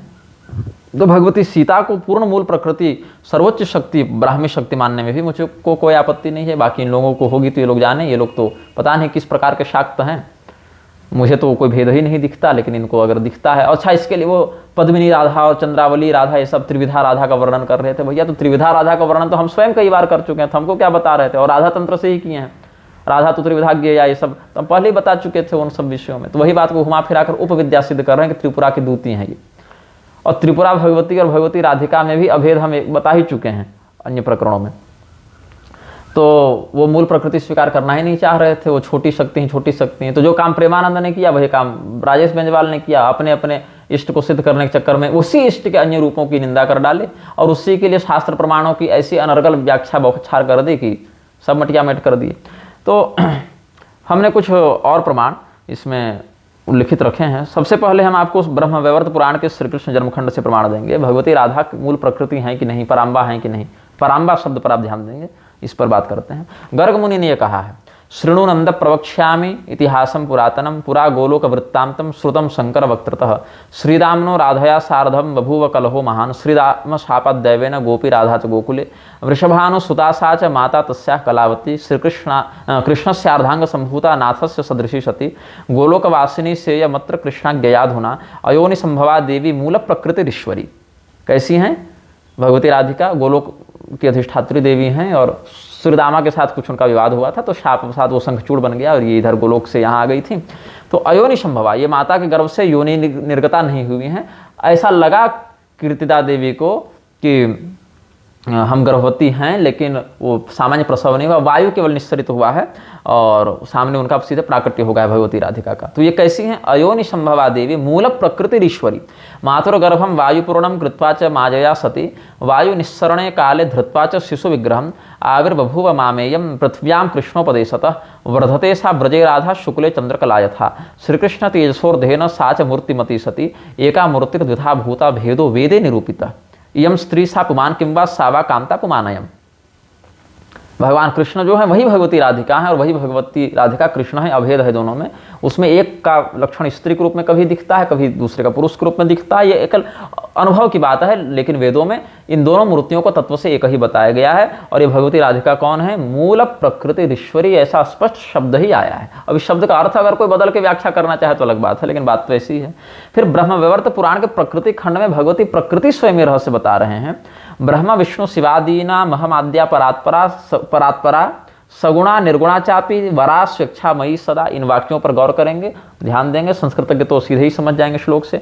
नित्या अनित्या सर्वरूपा सर्व कारण कारणम बीज रूपा च सर्वेशान मूल प्रकृतिरीश्वरी। और इतनी बातों का जो विशेषण है, परात्परा और त्रिदेवों से भी परात्परा है ना, और सगुणा निर्गुणा दोनों रूप में है, स्वेच्छामयी मतलब स्वतंत्र विग्रह, किसी का अधीन नहीं, नित्या भी हैं और जगत रूप में अनित्या भी हैं, और सर्वरूपा भी हैं और सभी कारणों के भी कारण हैं, और बीज रूपा हैं और सबों की बीज रूपा है, और मूल प्रकृति है, ईश्वरी है। ये सब बातें किनके लिए हैं?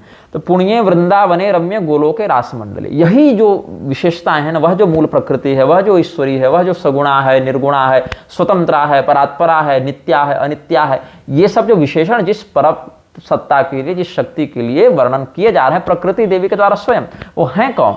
तो कहते हैं कि वृंदावन नामक स्थल पर गोलोक में रास मंडल में परमात्मा श्री कृष्ण रूप में हैं और हम राधा रूप में उनकी प्राणों से भी अधिक प्रियतमा हैं। पुण्य वृंदावन रम्य गोलोके रास मंडले राधा प्राणाधिका हम च कृष्ण से परमात्मा। और वही भगवान विष्णु की माया, विष्णु और माया भगवती या सम्मोहितम जगत, है ना, ये सब जो बातें हैं। तो अहम दुर्गा विष्णु माया बुद्धि अधिष्ठात्र देवता, और वैकुंठ में वही परमात्मिका शक्ति जो परात्परा सगुणा निर्गुणा नित्या नित्या ये सब बताए ना, मूल प्रकृति ईश्वरी, वही वैकुंठ में लक्ष्मी देवी के रूप में है, और वही ब्रह्मलोक में ब्रह्माणी के रूप में है, वही सरस्वती के रूप में है, वही गंगा, वही तुलसी और वही पृथ्वी देवी के रूप में है।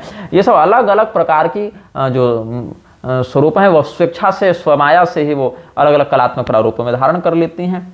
और छोटी छोटी कलाओं के रूप में तो हर स्त्री के रूप में वही शक्ति विद्यमान है, ये भी अंत में जाकर कह दिया। लेकिन प्रधान प्रधान देवियों का नाम लिया, राधा, दुर्गा, सावित्री, गंगा, तुलसी, ब्रह्माणी, सरस्वती, लक्ष्मी, ये सब के रूप में वही पराम्बिका हैं, इनमें कोई भेद नहीं, संदेह नहीं। हाँ, इसमें ये अवश्य है कि जिस स्वरूप में साधक की प्रधान निष्ठा होती है, उसी नाम रूप लीला धाम को विशिष्ट मानते हुए अन्य को उन्हीं के परिकर के रूप में गणना करके आराधना करते हैं। किंतु इसमें तुलना करके, अरे तुम छोटा है जी, देखो इनके सामने तुम्हारा कोई पावर नहीं है जी, ऐसा बोलकर नहीं, ऐसे बोलने से साधना खंडित होती है।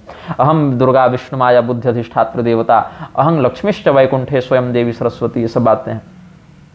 और ब्रह्मवैवर्त पुराण से तो बता दिए, नारद पुराण से देखिए आप, भगवती दुर्गा जो विष्णु माया सनातनी हैं और सभी देवियों के बीज स्वरूपिणी है, वो मूल प्रकृति ईश्वरी जो है, परिपूर्णतमा जो है, वो सब भगवान कृष्ण से कैसे उद्भूत हो रही है। एतस्मिन् अंतरे विप्र सहसा कृष्ण देहता आविर्बभूव सा दुर्गा विष्णु माया सनातनी देवी नाम बीज रूपां च मूल प्रकृति ईश्वरी परिपूर्णतमा तेज स्वरूपा त्रिगुणात्मिका सहस्रभुज संयुक्ता नाना शस्त्रा त्रिलोचना या तो संसार वृक्ष से बीज रूपा सनातनी। और नारद पुराण में ही आप देख लें तो एक प्रसंग और है, थोड़ा सा मैं आपको 10-5 श्लोक और पढ़ के सुना देता हूँ, फिर संक्षेप में उसका तात्पर्य बता दूंगा। गोलोक वर्णनम सर्वम राधा कृष्णमयम तथा या तो राधा विधिसुते देवी देववरार्चिता सा स्वयं शिव रूपा भूत कौतुके नवरानने तदृष्ट्वा सहसाश्चर्यं कृष्णो योगेश्वरेश्वरः मूल प्रकृति रूपं तु दध्रे तत्समयोचितं विपरीतं वपुर्धृत्वा वामदेव मुदान्वितः ध्यायेदहर्निशं देवं दुर्गा रूपधरं हरिं या राधा शैव लक्ष्मीस्तु सावित्री च सरस्वती गंगा च ब्रह्मतनये नैव भेदोस्ति वस्तुतः पंचधा सा स्थिता विद्या कामधेनुस्वरूपिणी या कृष्णो राधिका नाथ स लक्ष्मी स प्रकृतितः स एव ब्रह्मरूपश्च धर्मो नारायणस्तथा एवं तु पंचधा रूपमास्थितो भगवानजः कार्यकारण रूपो सो ध्यायन्ति जगति तले तेन वै प्रेम संबंधो विषयी शिवस्तु राधेशं राधिका रूपम स्वयं सच्चित् सुखात्मकं देवतेजः समुद्भूता मूल प्रकृतिरीश्वरी कृष्ण रूपा महाभागे दैत्य संहारकारिणी सती दक्षसुता भूत्वा विषयेशं शिवं श्रिता भरतोर्विनंदनं श्रुत्वा सती त्यक्त्वा कलेवरं यज्ञे हिमवतः क्षेत्रे मेनायां पुनरेव च ततस्तप्त्वा तपो भद्रे शिवं प्राप शिवप्रदा वस्तुतः कृष्णराधासौ शिवमोहन तत्परा जगदम्बा स्वरूपा च यतो माया स्वयं विभुः अतो एव ब्रह्मसुते स्कंदो गणपतिस्तथा स्वयं कृष्णो गणपतिः स्वयं स्कंदः शिवोऽभवत् शिवमेकं वदन्ति एके राधारूपं समाश्रितं कृष्णवक्षस्थलस्थानं तयोर्भेदो न लक्ष्यते कृष्णो वा मूल प्रकृति शिवो वा राधिका स्वयं एवं वा मिथुनम वापि न के नापीति निश्चितम। तात्पर्य केवल इन श्लोकों का यही है कि भगवान जो मूल परमात्मा है और उनकी जो मूल प्रकृति शक्ति है, वही अलग अलग रूपों में शिव, गणपति, सूर्य अलग अलग रूपों में कार्य कारणात्मक विग्रह से प्रकट होते हैं और उन्हीं स्वरूपों के सापेक्ष उनकी शक्तियों के रूप में भी वह मूल प्रकृति प्रकट होते हैं। जहाँ कहीं दुर्गा के रूप में है भगवान कृष्ण ही दुर्गा, हरि ही दुर्गा के रूप में भगवान शिव के वामांग में बैठते हैं, भगवान शिव ही राधा रूप में भगवान कृष्ण के वामांग में बैठते हैं। ये सब बातें कही गई हैं इस प्रकरण में और ध्यान से मैंने धीरे धीरे पढ़ा है ताकि आराम से आप सुन सकें और इस प्रकरण के अर्थों पर चिंतन कर सकें।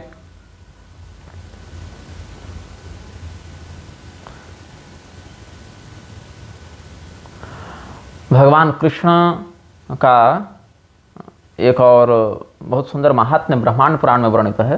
ब्रह्मांड पुराण का जब हम पिछले वर्ष पारायण कर रहे थे तो उसमें एक प्रकरण गणपति जी का जो जन्म का वर्णन मिला, तो ब्रह्मांड पुराण के मध्य भाग में परशुराम जी ने स्तुति की। अच्छा, एक विवेकानंद ब्रह्मचारी नाम का कोई व्यक्ति दिखा था फेसबुक पर जो स्वयं के नाम के आगे कौलाचार्य लगाता है, लेकिन भगवती राधा की इतनी निंदा करता है, भगवती राधा के प्रति इतने अपशब्दों का प्रयोग करता है और नाम के आगे लगाता है हम शाक्त हैं, कौलाचार्य हैं। बताइए।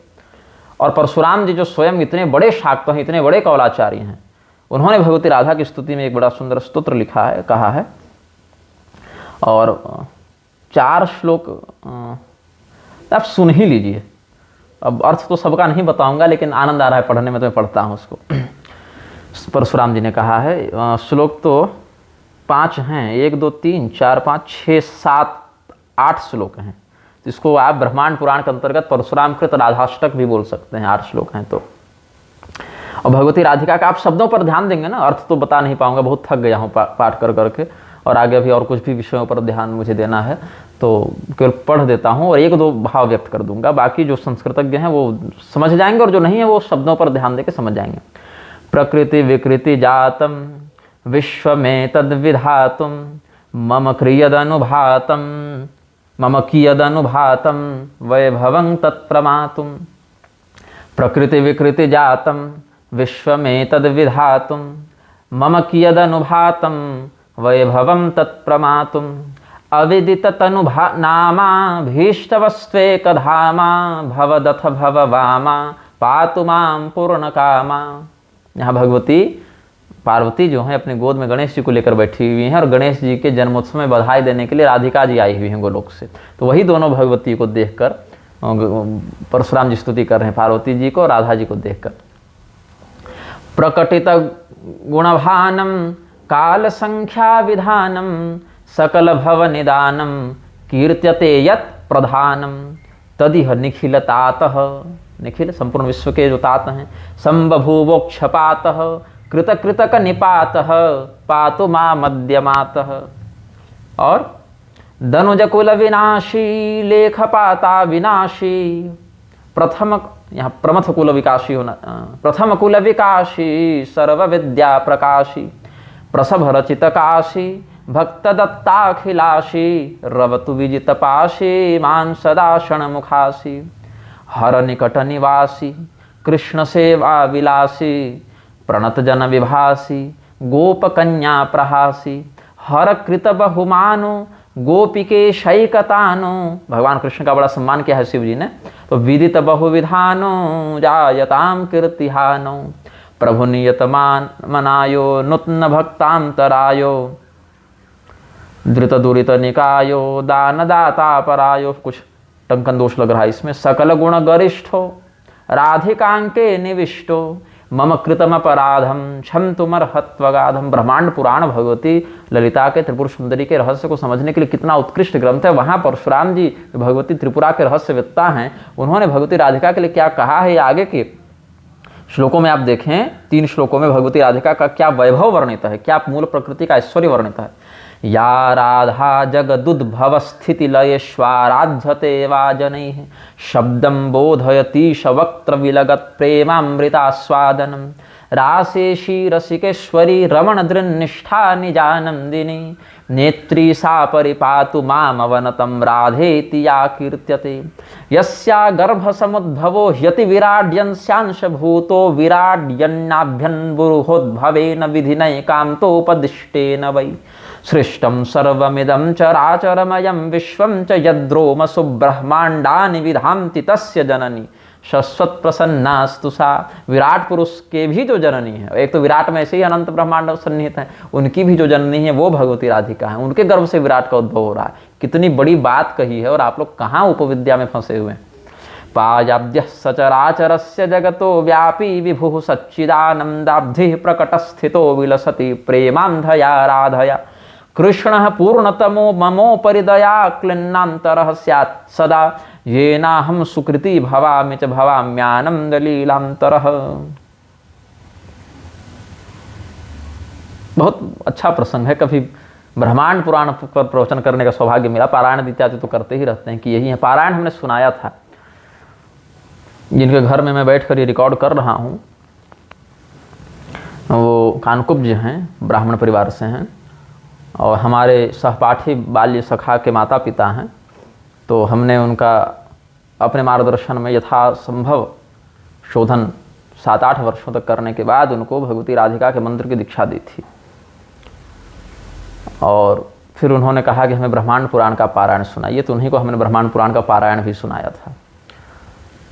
और ये वक्तव्य भी वहीं बैठकर मैं रिकॉर्ड कर रहा हूँ। अब अपलोड कब होगा मुझे नहीं पता, जो तो इंटरनेट की बात पर है, यात्रा की बात पर है। अभी चातुर्मास इत्यादि के लिए भी मुझे बाहर निकलना है, तो 2-2.5 महीने उधर ही अधिक समय रहेगा, तो फिर वक्तव्य इत्यादि आ नहीं पाएंगे हमारे।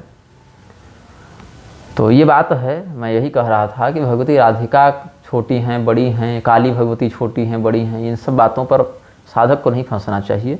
एक ही शक्ति है, एकैव शक्ति परमेश्वरस्य भिन्ना चतुर्धा व्यवहार काले, भृंगरिटी संहिता का वचन है।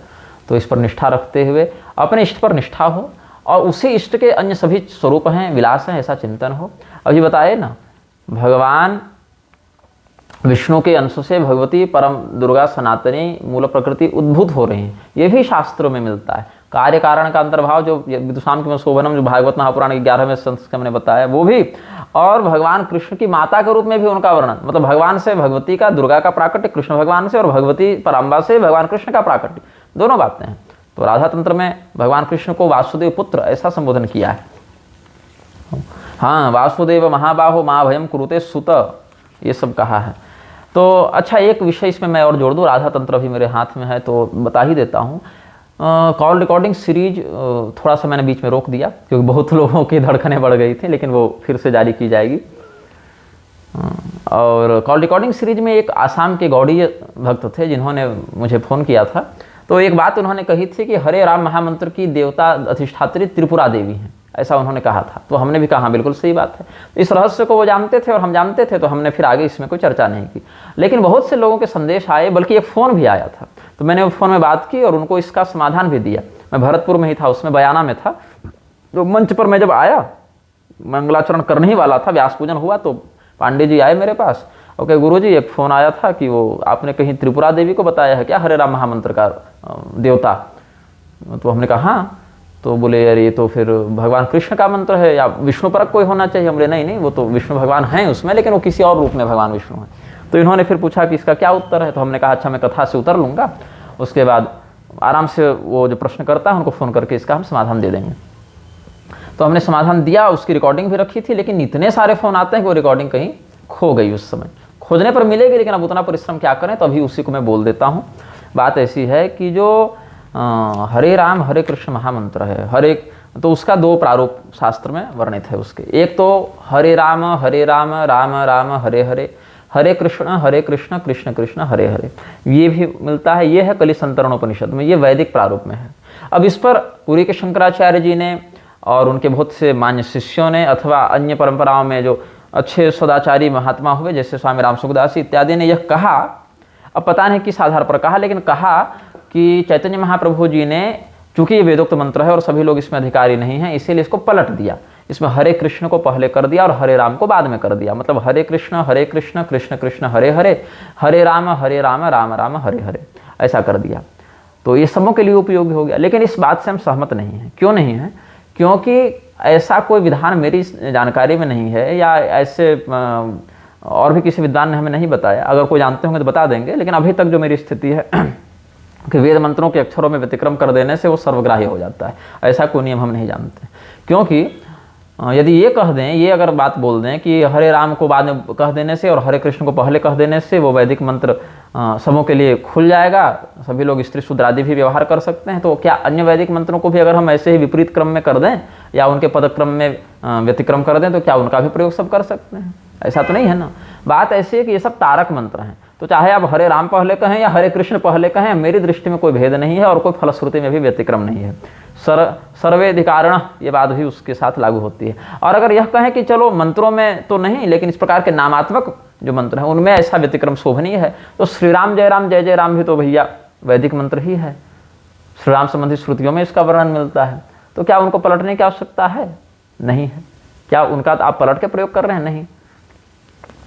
तो चैतन्य महाप्रभु स्वयं वैदिक मंत्रों को बदलने का अधिकार रखते। चैतन्य महाप्रभु को छोड़िए, क्या अन्यान्य कोई और भी ऋषि महर्षि वेद मंत्रों में इस प्रकार का अविधान पूर्वक अगर विधान मिलता है तब तो अलग बात है, लेकिन ऐसे ही सबों के लिए उपयोगी बनाने के लिए मंत्र को बदलने का सामर्थ्य रखते हैं, ऐसा कोई उनके पास अधिकार है श्रुति में ऐसे हस्तक्षेप करने का? नहीं, मेरी जानकारी में तो नहीं है। तो क्या फिर कहेंगे हरे कृष्ण वो गलत है? नहीं, गलत भी नहीं है। बात है दोनों प्रारूप मिलते हैं। जो हरे राम वाला प्रारूप है वो कलि संतरणोपनिषद में वर्णित है, और जो हरे कृष्ण में पहले जो प्रारूप है वो राधा तंत्र में वर्णित है। तो अब बताता हूं कि इसमें कैसे भगवती त्रिपुरा उसकी देवता है। तो हरे कृष्ण कृष्ण कृष्ण हरे हरे, हरे राम राम राम हरे हरे, द्वात्रिंशत् अक्षराणि एव कलौ नामानि सर्वदा, शृणुच्छन्दः सुतः श्रेष्ठ हरिनाम्नः सदैव ही। भगवान वासुदेव को वासुदेव रहस्यांतर्गत राधा तंत्र के दूसरे पटल में भगवती त्रिपुरा बता रही हैं कि ये जो मंत्र बताया हमने अभी, जिसका बारंबार संदर्भ हम दे ही चुके हैं, ये सभी शक्तियों से युक्त ये मंत्र है। ये मंत्र क्या है? हर एक शक्ति से युक्त है, और ये हरिनाम मंत्र कहलाता है। तो इसका विनियोग क्या है ये भी सुन लीजिए। हरिनामनो ही मंत्रस्य वासुदेव ऋषि स्मृतः गायत्री छंद इत्युक्त त्रिपुरा देवता मता महाविद्या सुसिद्ध्यर्थम विनियोग प्रकृतिता। इस हरिनाम महामंत्र का जो विनियोग है उसके अंतर्गत भगवान वासुदेव इसके ऋषि बताए गए। ऋषियो मंत्र दृष्टा, इस मंत्र के दृष्टा ऋषि भगवान वासुदेव स्वयं हैं और इसका छंद गायत्री छंद है। और त्रिपुरा देवता मता, इसकी देवता कौन है? त्रिपुरा देवी हैं, त्रिपुर सुंदरी हैं। और इसका विनियोग प्रयोग क्यों करना है? तो महाविद्या सुसिद्ध्यर्थम, वह महाविद्या की सिद्धि हमें हो जाए। महाविद्या जो है परम विद्या, ब्रह्म विद्या की संसिद्धि करने के लिए इनका विनियोग हम करते हैं। अब इसमें क्या है? 3 बातें, हरे, कृष्ण और राम, इन्हीं तीनों शब्दों का संयोग ऐसा किया गया है कि इसमें यह 32 अक्षरों का मंत्र बन गया है। तो उसमें इसका जो ग्रहण करना है कैसे करना है? तो पहले इसको ब्राह्मण के मुख से दाहिने कान में सुन लेना चाहिए। हाँ, इसमें एक मतभेद मिलता है कि द्विजाति हो तो पहले, उपवीति हो तो पहले दाहिने कान में सुने, फिर बाएं कान में सुने, फिर दाहिने कान में सुने, तो 3 बार से वो मंत्र ग्रहण करता है। और अगर स्त्री शूद्र वर्ण संकरादि हो या पतित द्विजाति हो तो पहले बाएं कान में, फिर दाएं कान में, फिर बाएं कान में, ये परंपरा का भेद हो जाता है। तो इसमें कहते हैं एतन मंत्रम श्रुतश्रेष्ठ प्रथमम शृणुयान नरः श्रुत्वा द्विज मुखात् पुत्र दक्ष कर्णे तपोधन आदौ छन्दस्ततो मंत्रम श्रुत्वा शुद्धो भवेन् नरः द्वादशाभ्यम तरे श्रुत्वा कर्ण शुद्धिम वाप्नुयात्। इस हरिनाम महामंत्र को ब्राह्मण के मुख से दक्षिण कर्ण में सुनना चाहिए और मंत्र श्रवण के क्रम में पहले छंद इत्यादि को सुन ले कि भाई जो इसका छंद इत्यादि है, विनियोग है, पहले उसका बोध हो जाए, फिर मंत्र को सुने। 12 वर्ष की अवस्था जब व्यक्ति की होती है, उससे पहले अगर इसको सुना जाए तो उसका कान शुद्ध हो जाता है, कर्ण शुद्धि हो जाती है मंत्र ग्रहण के लिए। और कर्ण शुद्धि अगर नहीं होती है और उसके बिना ही अगर इस मंत्र को जपा जाता है तो नरक जाने की भी संभावना रहती है। इसका भी यहाँ वर्णन किया गया। कर्ण शुद्धिम विना पुत्र महाविद्यामुपास्य च नारी वा पुरुषो वापि तत्क्षणा नारकी भवेत्। ब्रह्म संसिद्धि के लिए आप बिना इस प्रकार के दीक्षा विधान के नहीं कर सकते। ऐसे संकीर्तनात्मक कर रहे हैं वो एक अलग बात है, लेकिन प्रयोगात्मक अगर कर रहे हैं, अनुष्ठानात्मक कर रहे हैं, तो ये सब बातें होती हैं। तो पहले तो कर्ण शुद्धि करे ये व्यक्ति, कर्ण शुद्धि करे 12वें वर्ष में, फिर 16वें वर्ष की अवस्था में इसका विधिपूर्वक ततस्तु 16 वर्षे संप्राप्ते सुरवंदिते महाविद्याम तथा शुद्धाम नित्याम ब्रह्मस्वरूपिणीम श्रुत्वा कुलमुखात् विप्रात साक्षात ब्रह्ममय भवेत्। अपने कुलाचार में दक्ष कुल तत्व मर्मज्ञ ब्राह्मण के माध्यम से 16 वर्ष की अवस्था में जब ये मंत्र ग्रहण किया जाता है तो उसको ब्रह्म संसिद्धि, ब्रह्म विद्या की प्राप्ति हो जाती है और लौकिक अष्ट सिद्धि और दिव्य शक्तियां भी मिल ही जाती हैं। तो इस मंत्र का जो रहस्य है उसको समझे बिना, मंत्रार्थ चैतन्य को समझे बिना इसका जप नहीं करना चाहिए। रहस्यम ही विना पुत्र श्रम एव ही केवलम अतएव सुरश्रेष्ठ रहस्यम रहितस्यते रहस्यम रहिताम विद्याम न जपेत्तु कदाचन।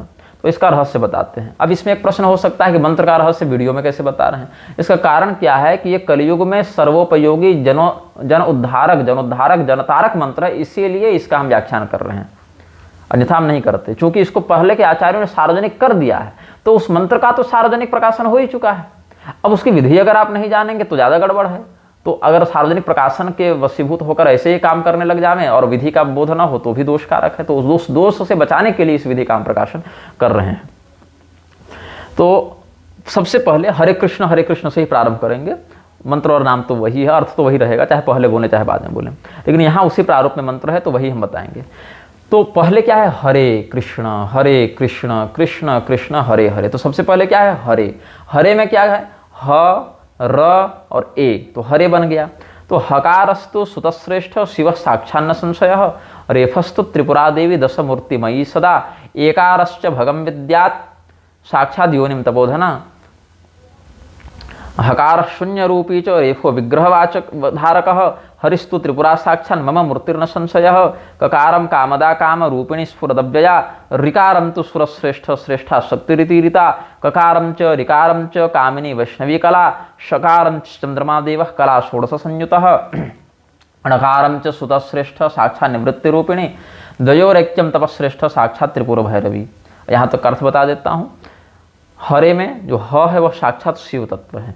फिर र है तो रकार जो है वो 10 विद्याओं से युक्त त्रिपुरा देवी हैं। काली से कमला पर्यंत जो 10 विद्याएं हैं उनसे युक्त त्रिपुरा देवी हैं। फिर उसके ऊपर ए है, वही एकार जो है वह आधार योनि पीठ है। और ह र ए तो हरे बन गया। तो शिव तत्व, 10 महाविद्या तत्व और उनका आधार योनि पीठ, तो शिव शक्त्यात्मक संपूर्ण जो तत्व हो गया वो साकार ईश्वर हरे इस शब्द से लक्षित होते हैं। अब हरे से केवल भगवान विष्णु का अर्थ जो समझ रहे थे उनको भी ये रहस्य पता चल गया। और इसमें फिर चिंतन हुआ कि ये तो भगवान विष्णु हैं, तो भैया त्रिपुरा देवी क्यों कहा? तो कहा वही विष्णु त्रिपुरा देवी है और वही त्रिपुरा देवी विष्णु है, ये भी समझ लो। हरिस्तु त्रिपुरा साक्षात मम मूर्तिर न संशय, इसमें कोई संशय नहीं है कि जो त्रिपुर सुंदरी हैं, जो त्रिपुरा देवी हैं, कहीं त्रिपुर भैरवी शब्द भी आया है आगे, वो हरि भगवान ही हैं, नारायण ही हैं, ये भी स्पष्ट कर दिया। फिर कृष्ण शब्द है, वहाँ क्या क्या है? तो क है, क में रिकार लगा है, फिर आधा मूर्धन्य श है, फिर ण है, तो कृष्ण बना। उसमें क्या क्या है? तो कृष्ण में जो क है वो काम स्वरूपिण नित्या शक्ति है, सर्व कामावशयिता जो है वही उसमें है। और उसमें जो री है वो परमा शक्ति है। तो नित्या शक्ति, परमा शक्ति, माया शक्ति, ये सब भगवान की हैं। तो उसमें नित्या शक्ति कौन है? काम रूपिणी नित्या क में है, और रिकार में परमा शक्ति हैं। और उसमें वैष्णवी कला, जो वैष्णवी कला का विनियोग हुआ वह क्री बन गया, दोनों को मिलाकर नित्या और परमा से वैष्णवी तत्व का निर्माण हो गया। तो नित्या शक्ति में क और परमा शक्ति में री और बन गया क्री, तो वही वैष्णवी कला का स्वरूप धारण कर लेता है। शक्ति से वैष्णवी तत्व बन गया ना, इसीलिए तो रुद्र उपनिषद में कहा उमा शंकर योगो यस्य योगो विष्णु रुच्यते। उमा और शंकर शिव शक्ति तत्व एक होता है तो विष्णु तत्व बन जाता है। इसीलिए दोनों में से एक की भी निंदा करो तो दोनों की निंदा हो जाती है। अब आजकल यूट्यूब ये लगे हुए हैं कि नरसिंह भगवान ने सर्प को फाड़ दिया तो सर्प भगवान ने नरसिंह को फाड़ दिया। अब ये दोनों मिलकर इनको फाड़ेंगे यही बचा है। और ये भी क्यों फाड़ेंगे, इनको क्या मतलब है? इसके लिए तो यमदूत बहाली है ना। अब क्षण है, कृष्ण के बाद क्षण अंत में आता है वो आधा मूर्धन्य श और ण। तो श जो है वो क्या है? षोड़श कलायुक्त चंद्र तत्व है। कृष्णचंद्र कहते हैं, रामचंद्र कहते हैं, षोड़श कलायुक्त। और ण क्या है? अणश्च, अच्छा अणश्च निवृत्तिवाचक, ये भी एक आता है। और यहाँ पर निवृत्ति रूपिणी शब्द आया है, गर्ग संहिता इत्यादि में अणश्च निवृत्तिवाचक ये आया है। तो ण का अर्थ है शांति प्रदा शक्ति। जब मोक्ष होगा व्यक्ति में तो शांति की प्राप्ति होगी। तो क्षण का अर्थ देवता रूप में क्या होगा? वहां त्रिपुर भैरवी हो जाते हैं। तो कृष्ण शब्द में वैष्णवी कला और त्रिपुर भैरवी दोनों विद्यमान हैं। उसके बाद फिर कृष्ण, कृष्ण दो बार आया है तो ये महामायावाचक है। हरे का अर्थ है प्रकृति पुरुषात्मक ब्रह्म। फिर राम है तो हरे राम का अर्थ है ज्योतिर्मयी प्रकृति। हरे रामेति च पदम साक्षात ज्योतिर्मयी परा।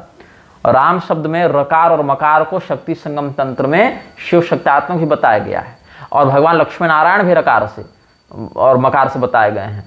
उसमें कहते हैं ना मश्च ईश्वरवाचक लक्ष्मीपति गतिंग रामंग रामंग राम विदो विदु, ऐसे करके एक भाव आता है।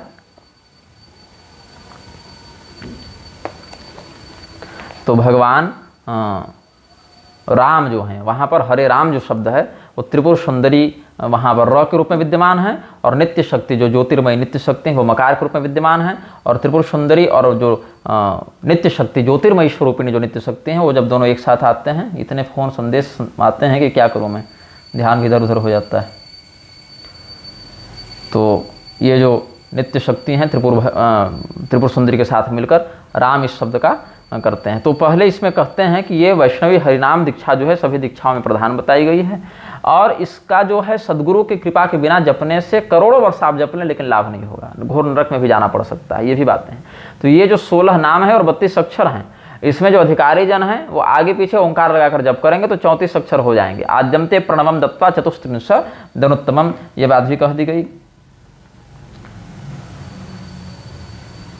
और जो ब्राह्मण क्षत्रिय वैश्य शूद्र हैं वो इस परमाक्षर हरिनाम को सुनकर जो है दीक्षा लेकर ही इसका जप करें। और अगर कोई सदाचारी ब्राह्मण न मिले तब तो दिक्कत है। और उसका में फिर और भी बटपत्र इत्यादि पर लिखकर उस मंत्र को पूजित करके ग्रहण करने की बात आती है।